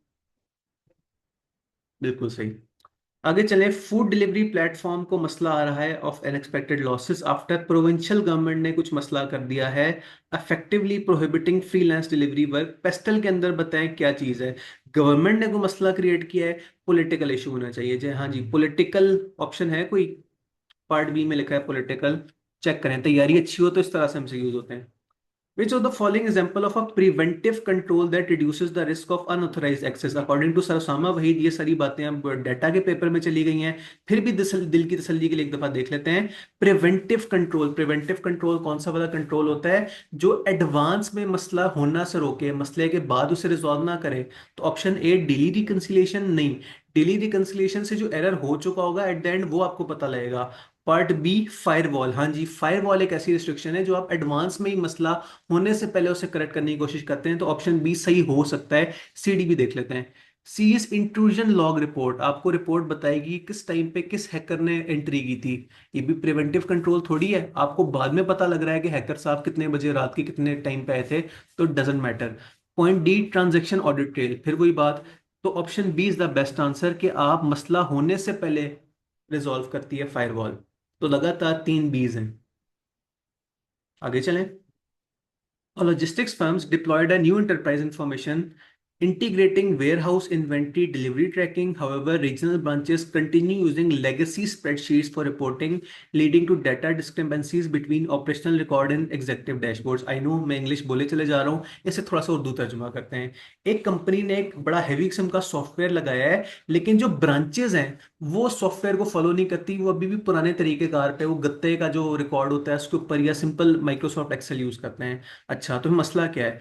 विच of the following best explains the primary control and communication failure? हाँ जी, आपने फेलियर बताना है कौन सा वाला है। इनएडिक्वेट इंक्रिप्शन कंट्रोल, बिल्कुल भी नहीं, इंक्रिप्शन का तो दूर दूर तक बात कोई नहीं हुई। Lack of user access controls ने न्यू सिस्टम, क्या सवाल ने इस तरह की कोई बात कही है कि आप जो अपनी ब्रांचेस हैं आपने उन्हें एक्सेस नहीं दी? इस तरह की कोई बात भी नहीं हुई। Part C, poor ICT governance leading to non standardize data practices. हाँ, ये अच्छी बात लग रही है कि आपकी गवर्नेंस का फेलियर है, आपने शायद ब्रांचेस को समझाया ही नहीं कि सॉफ्टवेयर किस तरह से यूज करते हैं, या ब्रांचेस को आपने इंसेंटिवाइज ही नहीं किया कि सॉफ्टवेयर यूज करना, वरना हम आपसे बात नहीं करेंगे। ऑप्शन सी हमें अच्छा लग रहा है। और ऑप्शन डी भी पढ़ ले, over investment in communication hardware, बिल्कुल भी नहीं। तो option C is the best. आगे चलें। Using triple A model, accountant को क्या करना चाहिए जब उससे कहा जाए कि बैक डेट कर दो एंड इनवॉइस? हाँ जी, what should an accountant do first, सबसे पहले क्या करना चाहिए? ट्रिपल ए मॉडल का सबसे पहला क्या होता है? Facts of the case. देखें, फैक्ट्स ऑफ द केस है कोई ऑप्शन? तो फैक्ट्स ऑफ द केस नहीं है, तो सेकंड आपके पास क्या है? Consider alternatives of action, identify stakeholders, recognize that an ethical issue exist, या make an decision. Make an decision सबसे आखिरी डिसीजन होता है, तो option C is the best. एक भाई ने कमेंट्स में कहा बी। मेरे ख्याल में तो सी होना चाहिए। क्यों सी होना चाहिए? सवाल ने कहा है सबसे पहले आप क्या करें, सबसे पहले आप देखते हैं कि केस में है क्या और एग्जैक्टली मसला क्या है। तो मसला, आपने एथिकल इशू आइडेंटिफाई किया, फिर आप सोचते फिरेंगे कि स्टेक होल्डर कौन है और स्टेक होल्डर हमसे क्या चाहते हैं। मैं सी के साथ हूं। आगे चलें। A system that provides in depth information, advice and recommendations on matter related to a specific field. हाँ जी, बहुत आसान। स्पेसिफिक फील्ड की हेल्प कौन करता है? एक्सपर्ट सिस्टम के एग्जेक्टिव सिस्टम या ईआरपी? तो वर्ड स्पेसिफिक फील्ड में आपके पास हिंट है। आप अगर हॉस्पिटल में है तो आपके पास मेडिकल वाला एक्सपर्ट सिस्टम होगा, अगर आप अकाउंटेंसी की फील्ड में है तो आपके पास अकाउंटेंसी का एक्सपर्ट सिस्टम होगा। एक्सपर्ट सिस्टम हर फील्ड का अलग अलग होता है, तो एक्सपर्ट सिस्टम मेरे ख्याल में बेस्ट है। वैसे ये अगर दिल ना माने तो एक दफा ये बात जाके अपने डेटा वाले टीचर से भी डिस्कस कर लेनी, क्योंकि अभी सारी चीजें उधर चली गई हैं। Next, lenders analyze a company's financial statements primarily to help them. हाँ जी, लेंडर्स, लेंडर से मुराद आपका बैंक या आपके क्रेडिटर्स? आपके क्रेडिटर्स आपकी बैलेंस शीट क्यों देखेंगे? इससे पहले कि हम ऑप्शंस देखें, जरा खुद और फिक्र करते हैं। मैं क्रेडिटर हूं, मैं कंपनी की बैलेंस शीट इसलिए देखूंगा कि यार ये लोग मेरा लोन वापस कर भी सकते हैं कि नहीं, क्या ये बैंकरप्ट तो नहीं होने वाले, क्या इनकी वाइंडिंग अप तो नहीं चल रही? तो अब ये चीज माइंड में रखते हुए जरा ऑप्शंस देखिएगा। Assess the risk and credit worthiness, देखने में अच्छा लग रहा है। Provide a record of the company historic profitability, बिल्कुल भी नहीं, पहले ये कितने प्रॉफिटेबल होते थे इससे मेरा क्या गर्ज है। ऑप्शन बी अच्छा नहीं लग रहा। Option C, future growth plan है। आपको कंपनी की स्टेटमेंट ऑफ फाइनेंशियल पोजीशन या स्टेटमेंट ऑफ कॉम्प्रिहेंसिव देख के फ्यूचर प्लान का पता लगता है? नहीं, वो तो डायरेक्टर्स रिपोर्ट से पता लगता है। ऑप्शन सी भी गलत। Option D, show how efficiently a company manages operations। Once again, पहली बात ये कि आपको एसओसीआई देख के इस तरह की कोई बात पता नहीं लगेगी, और दूसरी बात ये पता लग भी जाए तो आपको एफिशिएंसी से गर्ज नहीं है, आपको अपने पैसों से गर्ज है। आप देखेंगे कैश इन बैंक कितना है, क्या कंपनी के पास इतने पैसे हैं कि पैसे वापस कर सकेंगे, नहीं। तो option A is the best, कि रिस्क कितना है और क्या क्रेडिट वर्दिनेस का मतलब है क्या मेरे पैसे वापस होंगे कि नहीं होंगे। Next, which of the following statement is not correct about an interest rate option. हाँ जी, option A, interest rate option grants the buyer to buy the right but not the obligation to deal with an agreed interest at a future maturity date. हाँ जी, options की बात हो रही है। आपको राइट देता है कि ऑब्लिगेशन देता है? राइट देता है, इसका मतलब ये ऑप्शन ए तो सही है।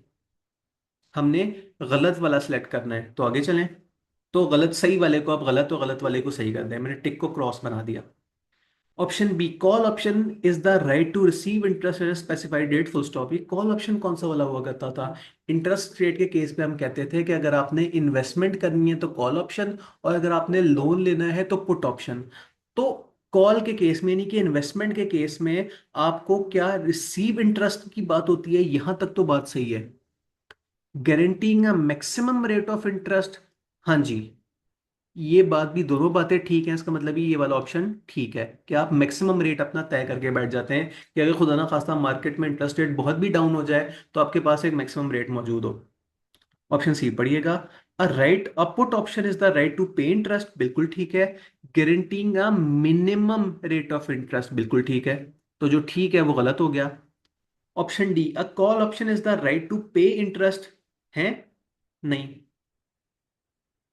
कॉल ऑप्शन तो इंटरेस्ट रिसीव करने का होता है, तो option D is the right answer, क्योंकि ये बात गलत है और सवाल ने कहा था गलत वाला सेट करना। आपने कहा कॉल बाय में होता है, वो फ्यूचर करेंसी की, हम इस टाइम इंटरेस्ट की बात कर रहे हैं, तो इंटरेस्ट के केस में कॉल होता है इन्वेस्टमेंट का, और पुट होता था लोन का। आगे चलें। How can a company with lower credit rating, lower credit rating का मतलब है कि बैंक की नज़र में इसकी कोई बहुत अच्छे हालात नहीं है, obtain financing at a rate similar to that of a higher rated company. हाँ जी, कंपनी है जिसकी क्रेडिट रेटिंग बहुत अच्छी नहीं है, लेकिन वो चाहती है कि मुझे सेम रेट मिले जो एक हायर रेटेड, यानी कि हायर क्रेडिट रेटिंग वाली कंपनी का है। तो उसे क्या करना चाहिए? Number one, issue corporate bonds directly to the market. That doesn't make sense. आपने मार्केट को डायरेक्ट बॉन्ड इशू कर दिया तो सबको पता होगा आपकी क्रेडिट वर्दीनेस कम है, इसका मतलब ये उन बॉन्ड्स की बहुत ज्यादा वैल्यू नहीं होगी। ऑप्शन ए अच्छा नहीं लग रहा। Option B, by securing financing through asset securitization of its double A rated securities. हाँ, ये चीज अच्छी लग रही है कि आप कहें कि यार ओवरऑल हमारी कंपनी की रेटिंग अच्छी नहीं है, लेकिन ये जो हमारे फलाने एसेट्स हैं ना वो बहुत आउट क्लास है, उनकी डबल ए रेटिंग है। आपको पता है सबसे अच्छी कौन सी होती है? ट्रिपल है। तो हमारी को बहुत ही अच्छी वाली रेटिंग है, तो ऑप्शन ए हमें अच्छा लग रहा है। फिर भी सी डी भी देख लें, सॉरी, ऑप्शन बी अच्छा लग रहा है। Option C, but taking a bank loan at floating rates, बिल्कुल भी नहीं। आपको फ्लोटिंग रेट, अगर बैंक फिक्स ना फिक्स रेट अच्छा देगा ना फ्लोटिंग रेट अच्छा देगा, दोनों ही चीजें तो आपको अच्छी नहीं मिलेंगी। और option D, by increasing dividend pay out to invest more, attract more investors. आपने डिविडेंड की पे आउट रेशियो बढ़ा दी, आपके इन्वेस्टर्स खुश हो गए, तो आप इन्वेस्टर्स को तो खुश कर नहीं रहे, आपने तो क्रेडिटर्स को खुश करना है। तो ऑप्शन डी भी सही नहीं है। तो option B is the best, कि आप अपने अच्छे वाले एसेट्स की एसेट सिक्योरिटाइजेशन कर लें। याद करें एसेट सिक्योरिटाइजेशन में हमने क्या पढ़ा था, कि आप अपने एसेट्स के आगे राइट सेल कर देते हैं कि भाई इस एसेट से कल को जो रेवेन्यू आएगा उसके ऊपर जो हमसे एसेट के राइट्स परचेज कर लेगा उसका राइट होगा। तो आपने अपनी पूरी कंपनी की क्रेडिट वर्दीनेस साइड पे करके अच्छे वाले एसेट्स की सिक्योरिटाइजेशन निकाल ली, तो that is the best answer. आगे चले बच्चों, तो statement is the most appropriate regarding risk management. अब वर्ड मोस्ट अप्रोप्रिएट का मतलब है एक से ज्यादा ऑप्शन सही हो सकता है, लेकिन आपने सबसे अच्छा वाला पिक करना है। Both pure and speculative risk can be usually be insured. हाँ जी, प्योर रिस्क की तो इंश्योरेंस हो सकती है। आप कहें कि यार आग लगने का खतरा है तो मैं इंश्योरेंस करा के रख लूं। क्या स्पेक्युलेटिव रिस्क की इंश्योरेंस हो सकती है? क्या आप इंश्योरेंस कंपनी से जाके ये कह सकते हैं कि मैं एक न्यू प्रोडक्ट लॉन्च करना चाह रहा हूं, अगर प्रोडक्ट किसी ने बाई ना की तो आप मुझे पैसे देंगे? तो क्या इंश्योरेंस वाले आप पे हंसेंगे नहीं? ऑप्शन है तो बिल्कुल भी हमें अच्छा नहीं लगा। ऑप्शन बी, प्योर रिस्क और often manage through internal controls और insurance, while speculative risk must be accepted as a part of profit making. बहुत अच्छी बात है, मैं एग्री करता हूँ कि आप प्योर रिस्क की इंश्योरेंस करा लेते हैं और इंटरनल कंट्रोल्स कर लेते हैं, और स्पेकुलेटिव रिस्क के बारे में याद करें, मैंने एक बहुत लंबी तकरीर की थी इस टॉपिक के ऊपर कि अगर आप रिस्क नहीं लेंगे तो फिर तो आप जीती जी मर जाएंगे। हर चीज में रिस्क है। आप सुबह जब घर से निकलते हैं कॉलेज जाने के लिए तो इस बात का रिस्क लेते हैं कि रास्ते में मेरा एक्सीडेंट ना हो जाए। तो अगर आपने रिस्क लेने ही छोड़ दिए फिर तो आपकी जिंदगी खत्म हो जाएगी। तो थोड़े बहुत रिस्क आपने लेने हैं अगर जिंदगी में आगे बढ़ना है। ऑप्शन बी मुझे जेन्युइनली बड़ा अच्छा लगा। Option C, speculative risk can be avoided through better forecasting while pure risk can be avoided। एक भाई ने कहा सीए भी तो रिस्क है, आप रिस्क ले रहे हैं। बहुत सारे लोगों का 15-15 साल में भी सीए नहीं होता। ये अलग बात है, वो जो 15 साल सीए में लगा लेता है उसके बाद इतना एक्सपीरियंस होता है कि वो अच्छी खासी जॉब कर लेता है, बट स्टिल वापस इतना है। Speculative risk can be avoided through better forecasting, absolutely not. Forecasting से आप स्पेकुलेटिव रिस्क अवॉइड कैसे कर सकते हैं? नहीं कर सकते। लाइक फॉर एग्जांपल आपके अकाउंटेंट ने आपसे कहा कि सर मेरा दिल कहता है कि आज से 5 साल बाद हम 5 मिलियन की सेल्स करेंगे। कैसे आपका दिल की बात सुनने से आपका रिस्क खत्म हो गया? बिल्कुल भी नहीं। Option D, speculative risk only arise in financial markets while pure risk only exist in operational areas. नहीं, वर्ड ओनली कह के उसने हमारा दिल दुखा दिया। अगर वो वर्ड मोस्टली यूज करता तो हमें खुशी होती, लेकिन 100% प्योर रिस्क इस तरह से ऑपरेशंस में एग्जिस्ट नहीं करता। तो option B is the best. Then consider the following statements. तीन स्टेटमेंट्स है, पढ़ लेते हैं।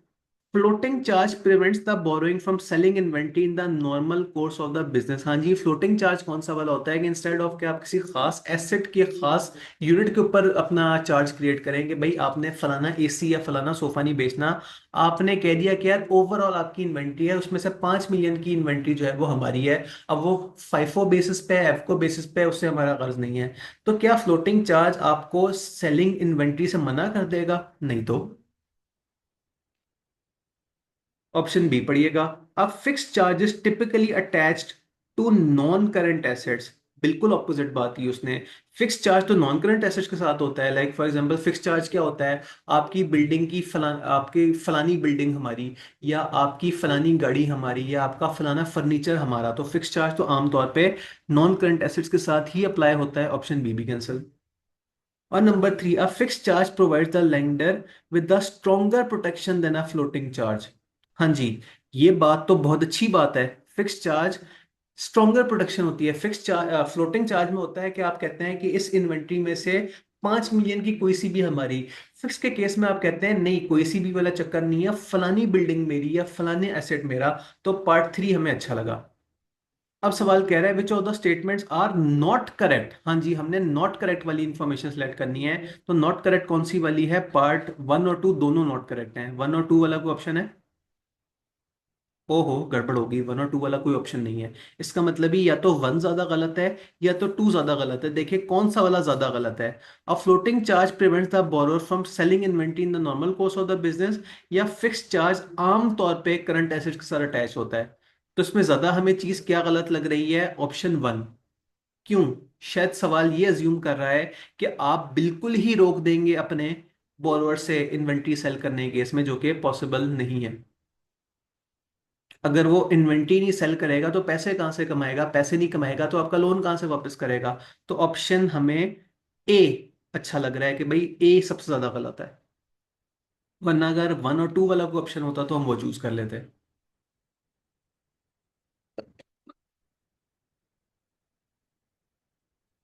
जी, कंसिडर द फॉलोइंग स्टेटमेंट। उसी से मिलता जुलता एक और सवाल आ गया। जी, the payroll application automatically flags duplicate entries.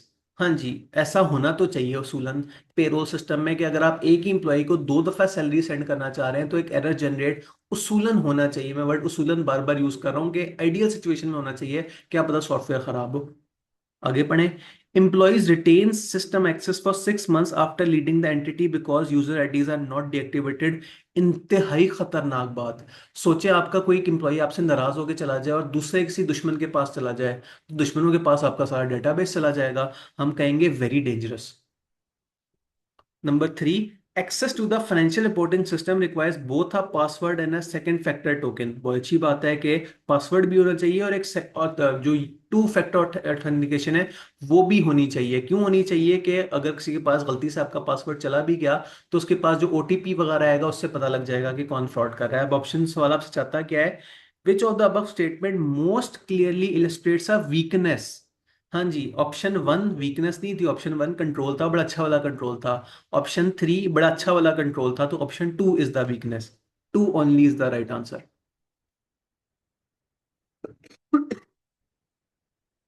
Ji. Number 13, what is the company's cash operating cycle? लो जी, फाइनली बहुत सारी मेहनत करने के बाद फाइनली आपके पास एक न्यूमेरिकल क्वेश्चन आया। हाँ जी, एनुअल क्रेडिट सेल्स आपके पास गिवन है 720 मिलियन, और आपके पास गिवन है एवरेज डेटर्स। आपको निकालने हैं जी डेज। निकालने 90/720 मल्टीप्लाई बाय 365, और सॉरी ऊपर लिखा है 360, तो आपने 360 यूज करना है।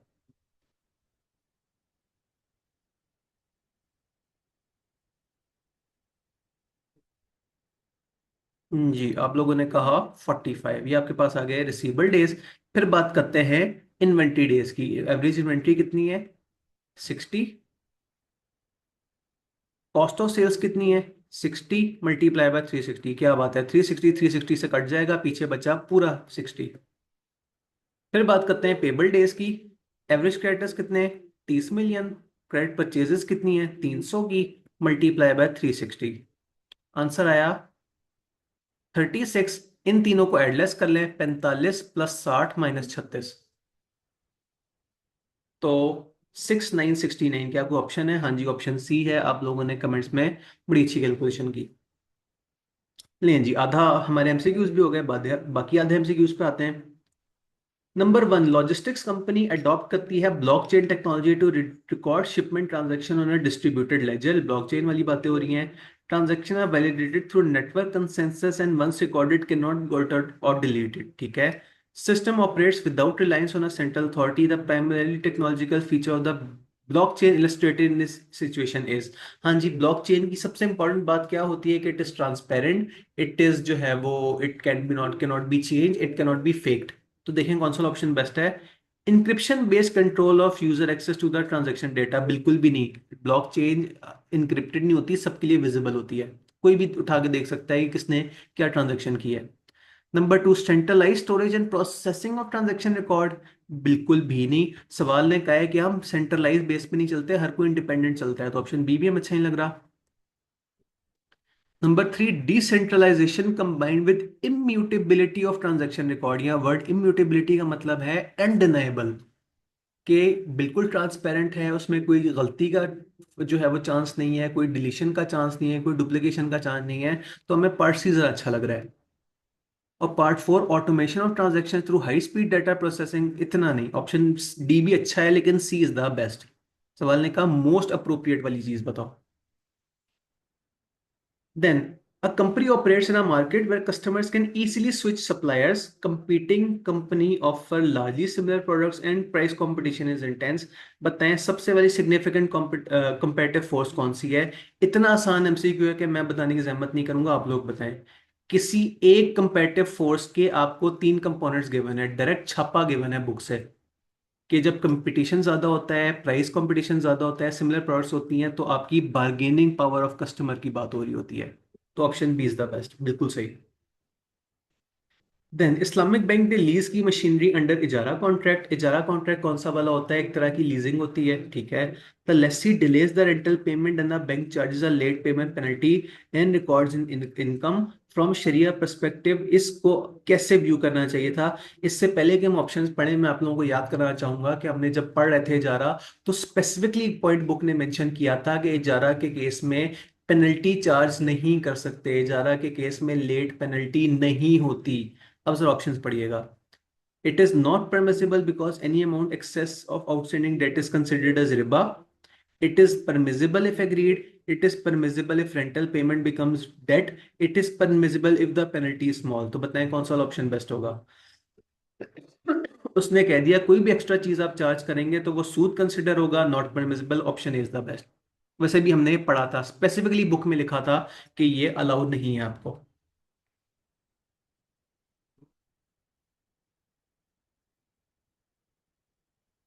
आगे चलें। सेंट्रल बैंक ने हिंट दिया है कि अगले साल से all digital lenders must contain a minimum liquidity to continue operating. बड़ी फजूल बात की है बैंक ने।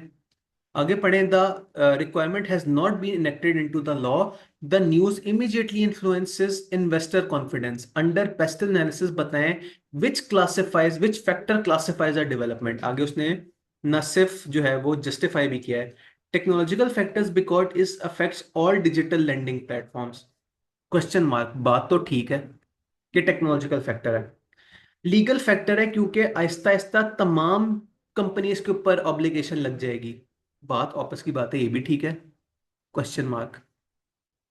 इकोनॉमिक फैक्टर है क्योंकि इससे आपका मार्केट कॉन्फिडेंस खराब होगा और आपकी कैपिटल अवेलेबिलिटी कम हो जाएगी। नहीं, ये तो सिर्फ डिजिटल लेंडर्स के ऊपर अप्लाई करता है, नॉर्मल बैंक्स की कैपेसिटी वगैरह तो उधर ही रहेगी। ऑप्शन सी सही नहीं लग रहा।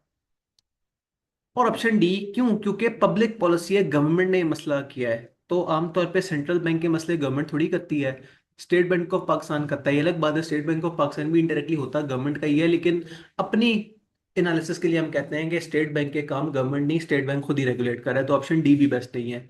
अब मुझे सोच के बताएं, ए ज्यादा बेस्ट है कि बी ज्यादा बेस्ट? तो दिल कह रहा है कि ए ज्यादा बेस्ट है क्योंकि टेक्नोलॉजिकल फैक्टर है, डिजिटल लेंडर्स के ऊपर जो है वो ज्यादा अप्लाई कर रहा है। आगे चलें। An industry is classified by, characterized by high fixed cost, low variable cost, largely undifferentiated products and excess production capacity of cross funds, which competitive force की बात हो रही है। हाँ जी, once again बड़ी आसान बात है, बुक ने आपको फैक्टर्स उठा के दे दिए और पूछा यार कौन से फैक्टर की बात है। तो हाई फिक्स कॉस्ट है, लो वेरिएबल कॉस्ट है, अनडिफरेंशिएटेड प्रोडक्ट्स हैं, rivalry among existing customers. Option D is the best.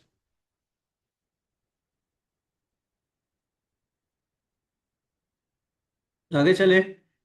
Company has a product line which operates in a market growing at 18% annually। 18% growth आपस की बात है, बड़ी अच्छी ग्रोथ होती है। तो हमें ग्रोथ तो जरा हाई लग रही है। नेक्स्ट, आपकी कंपनी होल्ड करती है 30% मार्केट शेयर, जबकि आपका जो लार्जेस्ट कंपेटिटर है वो 25% होल्ड करता है।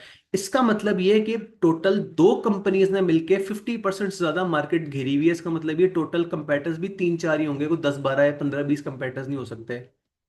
तो चार कंपेटर्स हैं, आपकी है 30, और जो बकाया लेट से तीन या चार कंपेटर्स हैं उनकी मिला के मार्केट शेयर कितना होगा? Less than 50%।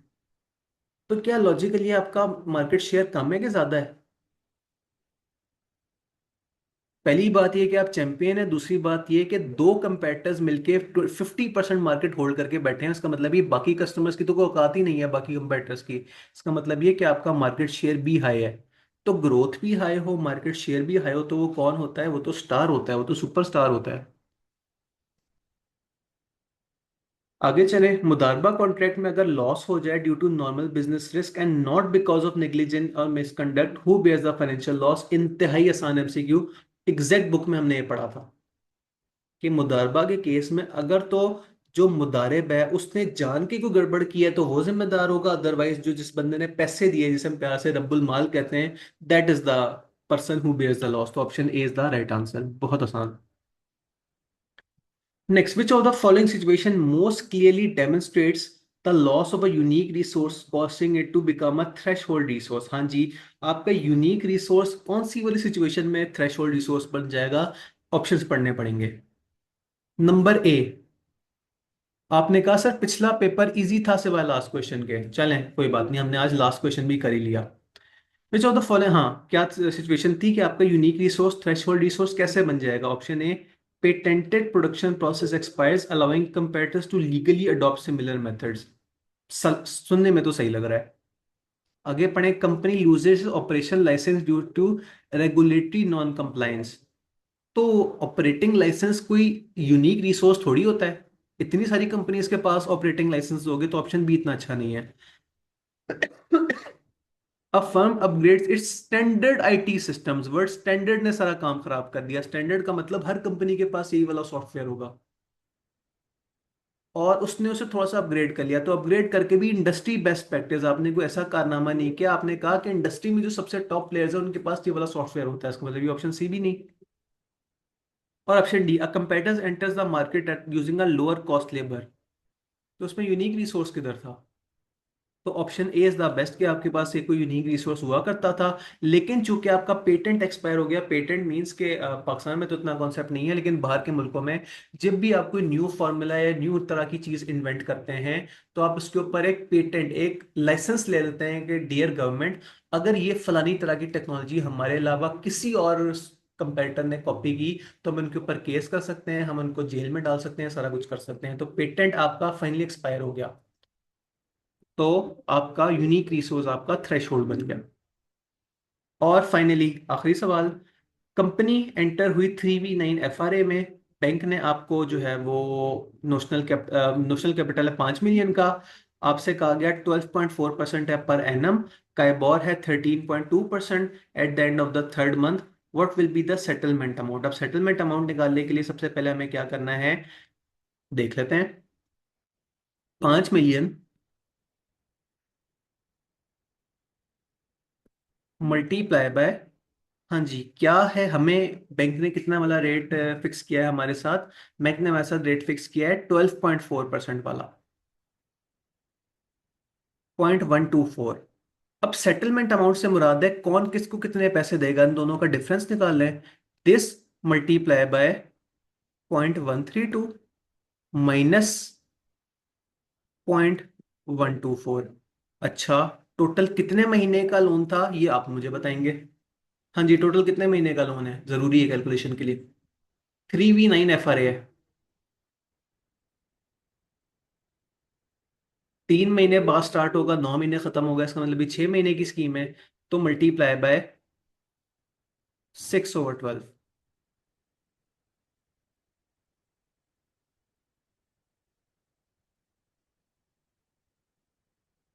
आपने कहा 20,000 आता है, मगर रुकिए, मैंने फॉर्मूला भी बताया था, जब सवाल वर्ड सेटलमेंट अमाउंट यूज करे तो 20,000 is not the right answer. आपने इस 20,000 की प्रेजेंट वैल्यू भी निकालनी है। कैसे निकालेंगे? 20,000 इंटू 0.124, टाइपिंग को क्या हो गया, मल्टीप्लाई बाय, बल्कि से अगर ज्यादा बेहतर लिख सकते हैं, multiply by 1.124 raise to power -3/12। जी देखिएगा ये क्या आएगा।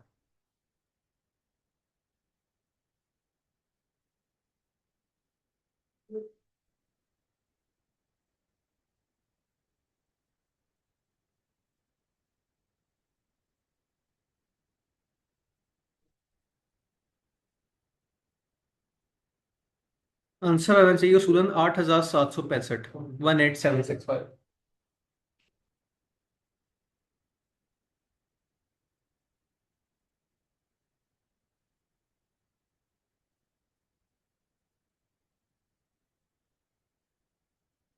मैं आपको स्लाइड्स के थ्रू याद कराता हूं, याद करें, हमने फॉर्मूला भी पढ़ा था कि अगर सवाल आपसे एग्जैक्टली सेटलमेंट अमाउंट मांगे तो आपने क्या करना है, SETTLE।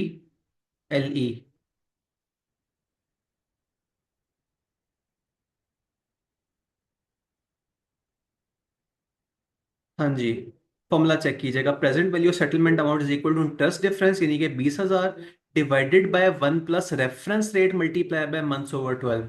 हाँ, तो रेफरेंस रेट इस बारे में हमारा क्या है, 13%। जो हमें ऊपर वाली एग्जांपल में क्या था, 13%, जो बैंक ने हमारे साथ फिक्स कर लिया। सॉरी, ऑपोजिट हो गया। रेफरेंस रेट वो है जो मार्केट में चल रहा होगा, FRA रेट इज 11.8%। वापस चलें हमारे अपने सवाल की तरफ, आई थिंक हमने इंटरेस्ट रेट गलत यूज कर लिया। इस सवाल में हमारा, ओहो, एंड तक जाना पड़ेगा।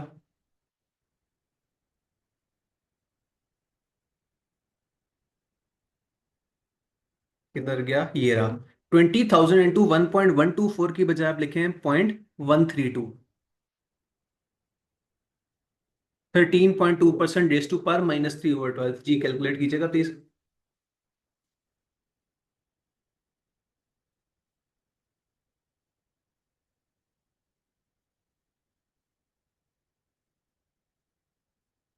18675 देखें आ रहा है।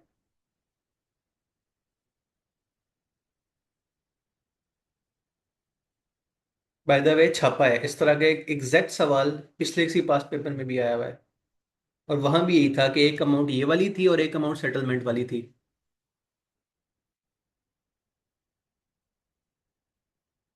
जी जल्दी से जल्दी कर लें। 20,000 टू 1.132 रेस टू पावर 3 -3/12, क्या 18765 आता है कि नहीं? फिर अगली सोच विचार पे आना है कि बैंक कंपनी को देगा कि कंपनी बैंक को देगी।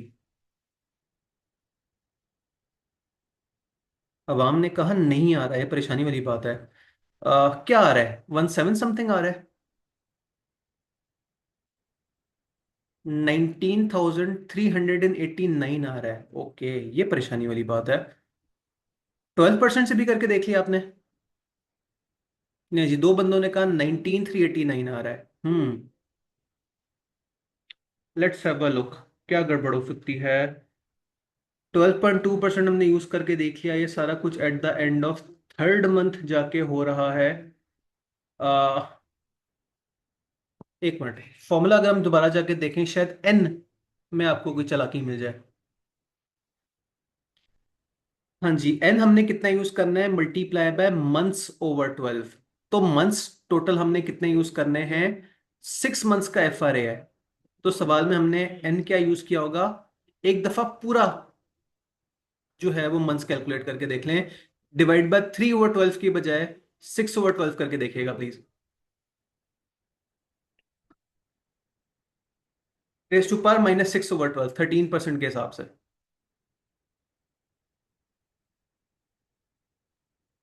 मैं रेस भी कर देता हूँ। मल्टीप्लाई बाय -6/12, आप लोगों का आंसर आ रहा है 18,797 और 765। कुछ 30 एक रुपए का फर्क है।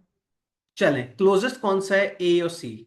समझे हम, थोड़ा बहुत जो गैप आ रहा है वो राउंडिंग की वजह से आ रहा होगा। अब अगली सोचने वाली बात यह है कि बैंक कंपनी को देगा कि कंपनी बैंक को देगी। तो हमने पढ़ा क्या था FRA के बारे में कि भाई जिसका नुकसान होता है वो दूसरे से कॉम्पनसेशन मांगता है, जिसका फायदा होता है वो अपना फायदा उठा के दूसरे को दे देता है। तो बताएं किसका फायदा हुआ तो किसका लॉस हुआ? आपने डील कर ली कि मैं 12.4% पे इंटरेस्ट दूंगा और मार्केट में इंटरेस्ट चल रहा था 13.2। तो आपका फायदा नहीं हो गया, ये आपका नुकसान हुआ है। आपने मार्केट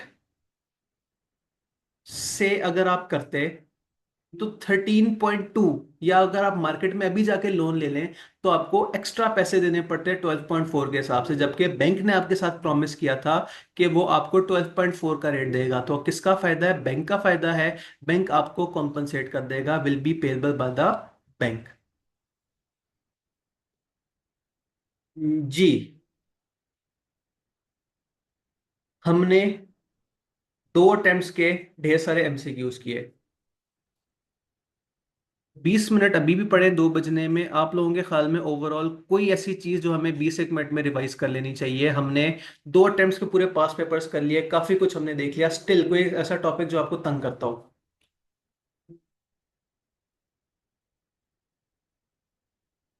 ऐसे मौके पे अगर मैं अपनी ज़मीर की थोड़ी सी बात सुनूं तो मेरा दिल कहता है कि मैं आपको एक दफ़ा कोई 5-10 मिनट लगा के वो जो न्यू टॉपिक्स है वो रिव्यू करा दूं, क्योंकि किसी जिस तरह पिछली अटेम्प्ट में मैं कहता पाया जा रहा था कि कहीं उसका सवाल ना आ जाए वर्किंग कैपिटल का, इस दफ़ा मेरा दिल हल्का सा कह रहा है, वंस अगेन मैं नजूमी बिल्कुल भी नहीं हूँ, सिर्फ दिल की बात कर रहा हूँ, कहीं न्यू टॉपिक से सवाल ना आ जाए चैप्टर 13 में। तो जल्दी से गो थ्रू कर लेते हैं न्यू वाले टॉपिक्स। क्या करना है तो कैसे करना है चैप्टर 13 के न्यू टॉपिक्स में? क्या है न्यू टॉपिक्स? एक तो था कैपिटल रेशनिंग और एक था हमारे पास एसेट रिप्लेसमेंट साइकिल। जल्दी से ऐसे देख लेते हैं। एसेट रिप्लेसमेंट साइकिल क्या होता था? ये जो लोग प्री बैच पोस्ट बैच वाले हैं, ये सवाल हमने क्लास में किया था, इसी जल्दी से गो थ्रू कर लेते हैं कि 3 तरह के एसेट्स हैं, तीनों की अलग यूजफुल लाइफ है, तीनों के अलग खर्चे हैं, तीनों के एनुअल बेनिफिट्स हैं, तीनों की स्क्रैप वैल्यू है। फिगर्स हमने ऑन द स्पॉट अज्यूम की थी। तो हमने कहा था कि एसेट रिप्लेसमेंट साइकिल ये कहता है कि आप तीनों चीजों की NPV निकालो। अब NPV हमने निकाली, वो मशीन जो 1 साल बाद खराब हो जाती थी उसकी निकली -18,000, इसकी निकली -23,000, इसकी निकली -1,25,000। अगर हम इसे ऐसे डायरेक्टली कंपेयर करें तो हम कहेंगे यार प्रोजेक्ट जो एसेट नंबर 3 जो है वो इंतहाई बेकार है और एसेट नंबर 1 जो है वो इंतहाई अच्छा है। मगर रुकिए, ऐसे डायरेक्ट कंपेयर नहीं करना। एक कैलकुलेशन, एक एनपीवी 1 साल की है, और एक कैलकुलेशन 2 साल की, और एक कैलकुलेशन 3 साल की है। आप कैसे इन तीनों को डायरेक्ट कंपेयर कर सकते हैं? नहीं करना। आपने निकालने हैं इनकी ईएसी। बंदा पूछे ये ईएसी कहाँ से आएगी, तो ईएसी का फॉर्मूला होता है आपके पास NPV divided by NVT factor. NVT factor कहाँ से आएगा? बचपन से क्यूएम के जमाने से पढ़ते आ रहे हैं, वो जो प्रेजेंट वैल्यू ऑफ एनवीटी वाला फॉर्मूला होता है उसके थ्रू आपके पास आएगा। तो आप एनपीवी को डिवाइड करेंगे ईएसी से। लाइक फॉर एग्जांपल यहाँ आपकी एनपीवी क्या थी? -18,000। तो -18,000 डिवाइड बाय 0.9, आपके पास ईएसी आ गई -20,000। इसी तरह सेकंड वाली इसकी क्या थी? -23,000। ईएसई आपके पास कहाँ से आई? आपने से एनविटी फैक्टर से डिवाइड किया, तो ये हो गई -13,000। और तीसरे वाले की ईएसई आई 50,000। तो आपने एट द एंड कंपेरिजन किस बेस पे किया कि सबसे कम ईएसई कितनी है? तो आपने हिसाब लगाया कि सबसे कम है ईएसई इसकी। आप कहेंगे कि इस 2 साल वाला जो एसेट है वो बहुत अच्छा है, आप 2 साल गुजार भी लेंगे, और जो है वो बहुत ज्यादा आपका खर्चा भी नहीं होगा। ये था एसेट रिप्लेसमेंट साइकिल का। पेपर में आपको इस तरह का सवाल आ सकता है कि दो या तीन एसेट्स गिवन हो, दोनों की अलग यूजफुल लाइफ हो, दोनों के अपने खर्चे हो, दोनों की अपनी स्क्रैप वैल्यू हो। आप दोनों की या तीनों की अलग अलग एनपीवी निकालेंगे, उसे डिवाइड कर देंगे एनुअल कॉस्ट से, आपके पास ईएससी आ जाएगी। ईएससी में जो सबसे कम वाली नेगेटिव वाली अमाउंट है वो आपके पास बेस्ट हो जाएगी। नेक्स्ट हमने चीज पढ़ी कैपिटल रेशनिंग। कैपिटल रेशनिंग हमने कहा 4 तरह की सिचुएशंस होती हैं। सिंगल पीरियड के अंदर म्यूचुअली एक्सक्लूसिव है या नहीं है, और मल्टी पीरियड के अंदर क्या हिसाब किताब है। सिंगल पीरियड कैपिटल रेशनिंग वो होती थी जहां सिर्फ 1 साल की शॉर्टेज होती थी फंड्स की, अगले साल से सब सेट हो जाता था। और मल्टी पीरियड होती थी जहां 1 साल से ज्यादा का मसला हो। मल्टी पीरियड की केस में आपको ग्राफ वगैरह बनाना पड़ेगा, उसके ऊपर हमने काफी डिटेल से बात की थी। जबकि आसान चीज कब होती है? जब आपके म्यूचुअली एक्सक्लूसिव प्रोजेक्ट्स हों या म्यूचुअली एक्सक्लूसिव प्रोजेक्ट्स ना हो। अगर म्यूचुअली प्रोजेक्ट एक्सक्लूसिव प्रोजेक्ट्स ना हो, म्यूचुअली एक्सक्लूसिव से मुराद है कि क्या आप एक से ज्यादा प्रोजेक्ट में पैसे खर्च कर सकते हैं कि नहीं, और क्या आप कुछ परसेंटेज ऑफ प्रोजेक्ट लगा सकते हैं कि नहीं। अगर तो डिविजिबल वाला चक्कर हो, तो आप सबसे पहले कैलकुलेट करते हैं प्रॉफिटेबिलिटी इंडेक्स। कैसे निकलता है profitability index? NPV divide by initial investment. Like for example ये हमने एक सवाल सॉल्व किया हुआ था, जल्दी से देख लें। हमने कहा तीन प्रोजेक्ट्स हैं, तीनों की एनपीवीज गिवन है, तो हमने डिवाइड किया, तो आपके पास आ गई प्रॉफिटेबिलिटी इंडेक्स 0.04, 0.24 और 0.25। हमने रैंकिंग कर ली। अब इस रैंकिंग की बेस पे हमने डिसाइड किया कि इस अवेलेबल फंड्स में हमें क्या क्या इन्वेस्ट करना चाहिए। तो सबसे पहले तो जो प्रोजेक्ट सबसे ज्यादा पीआई वाला था, प्रॉफिटेबिलिटी इंडेक्स वाला था, आपने पूरा एडजस्ट कर लिया। अगर कैप 5 आपका पास है, आप साथ साथ पढ़ रहे हैं, तो जिस तरह से हम कैलकुलेशन लिमिटिंग फैक्टर वाले सवाल में करनी थी, उस तरह से करना है कि भाई कितने पैसे आपके पास रह गए। ये जो प्रोजेक्ट था पार्ट सी वाला, इसमें आपका खर्चा लगना था 2 मिलियन, तो अब आपके पास अभी भी 1 मिलियन पड़ा है। और आपने क्यूमुलेटिव एनपीवी कितना कमा लिया? 5 लाख का। इसी तरह पार्ट बी में आपके पास पैसे लगाने के जो है वो है। तो पार्ट बी में टोटल आपके पास खर्चा नहीं हो सकता, आपके पास अवेलेबल है जस्ट 1 मिलियन। जबकि पार्ट प्रोजेक्ट बी को चाहिए होता था 1.25 मिलियन। इसका मतलब ये आपने बी का 80% इन्वेस्ट कर लिया, तो जाहिर सी बात है आपको प्रोजेक्ट बी की एनपीवी पूरी नहीं मिली। 3 लाख का 80% मिल गया, 2,40,000 मिल गया। और अगर सवाल कहता है कि डिविजिबल नहीं है, तो आप क्या करते हैं? आप कॉम्बिनेशंस बनाते हैं। आप कहते हैं क्या ए बी सी तीनों में इन्वेस्ट किया जा सकता है? क्या ए बी में किया जा सकता है? क्या बी सी में किया जा सकता है? क्या सी बी में किया जा सकता है? क्या ए सी में किया जा सकता है? और फिर आप देख लेते हैं कि सबसे ज्यादा आपका जो है वो किधर फायदा हो रहा है। तो ये मैंने आपको 10 एक मिनट में न्यू टॉपिक्स का ओवरव्यू देने की कोशिश की गई है। प्लीज एक दफा इसकी एग्जांपल्स बुक से देख लीजिएगा। जी, एनीथिंग एल्स?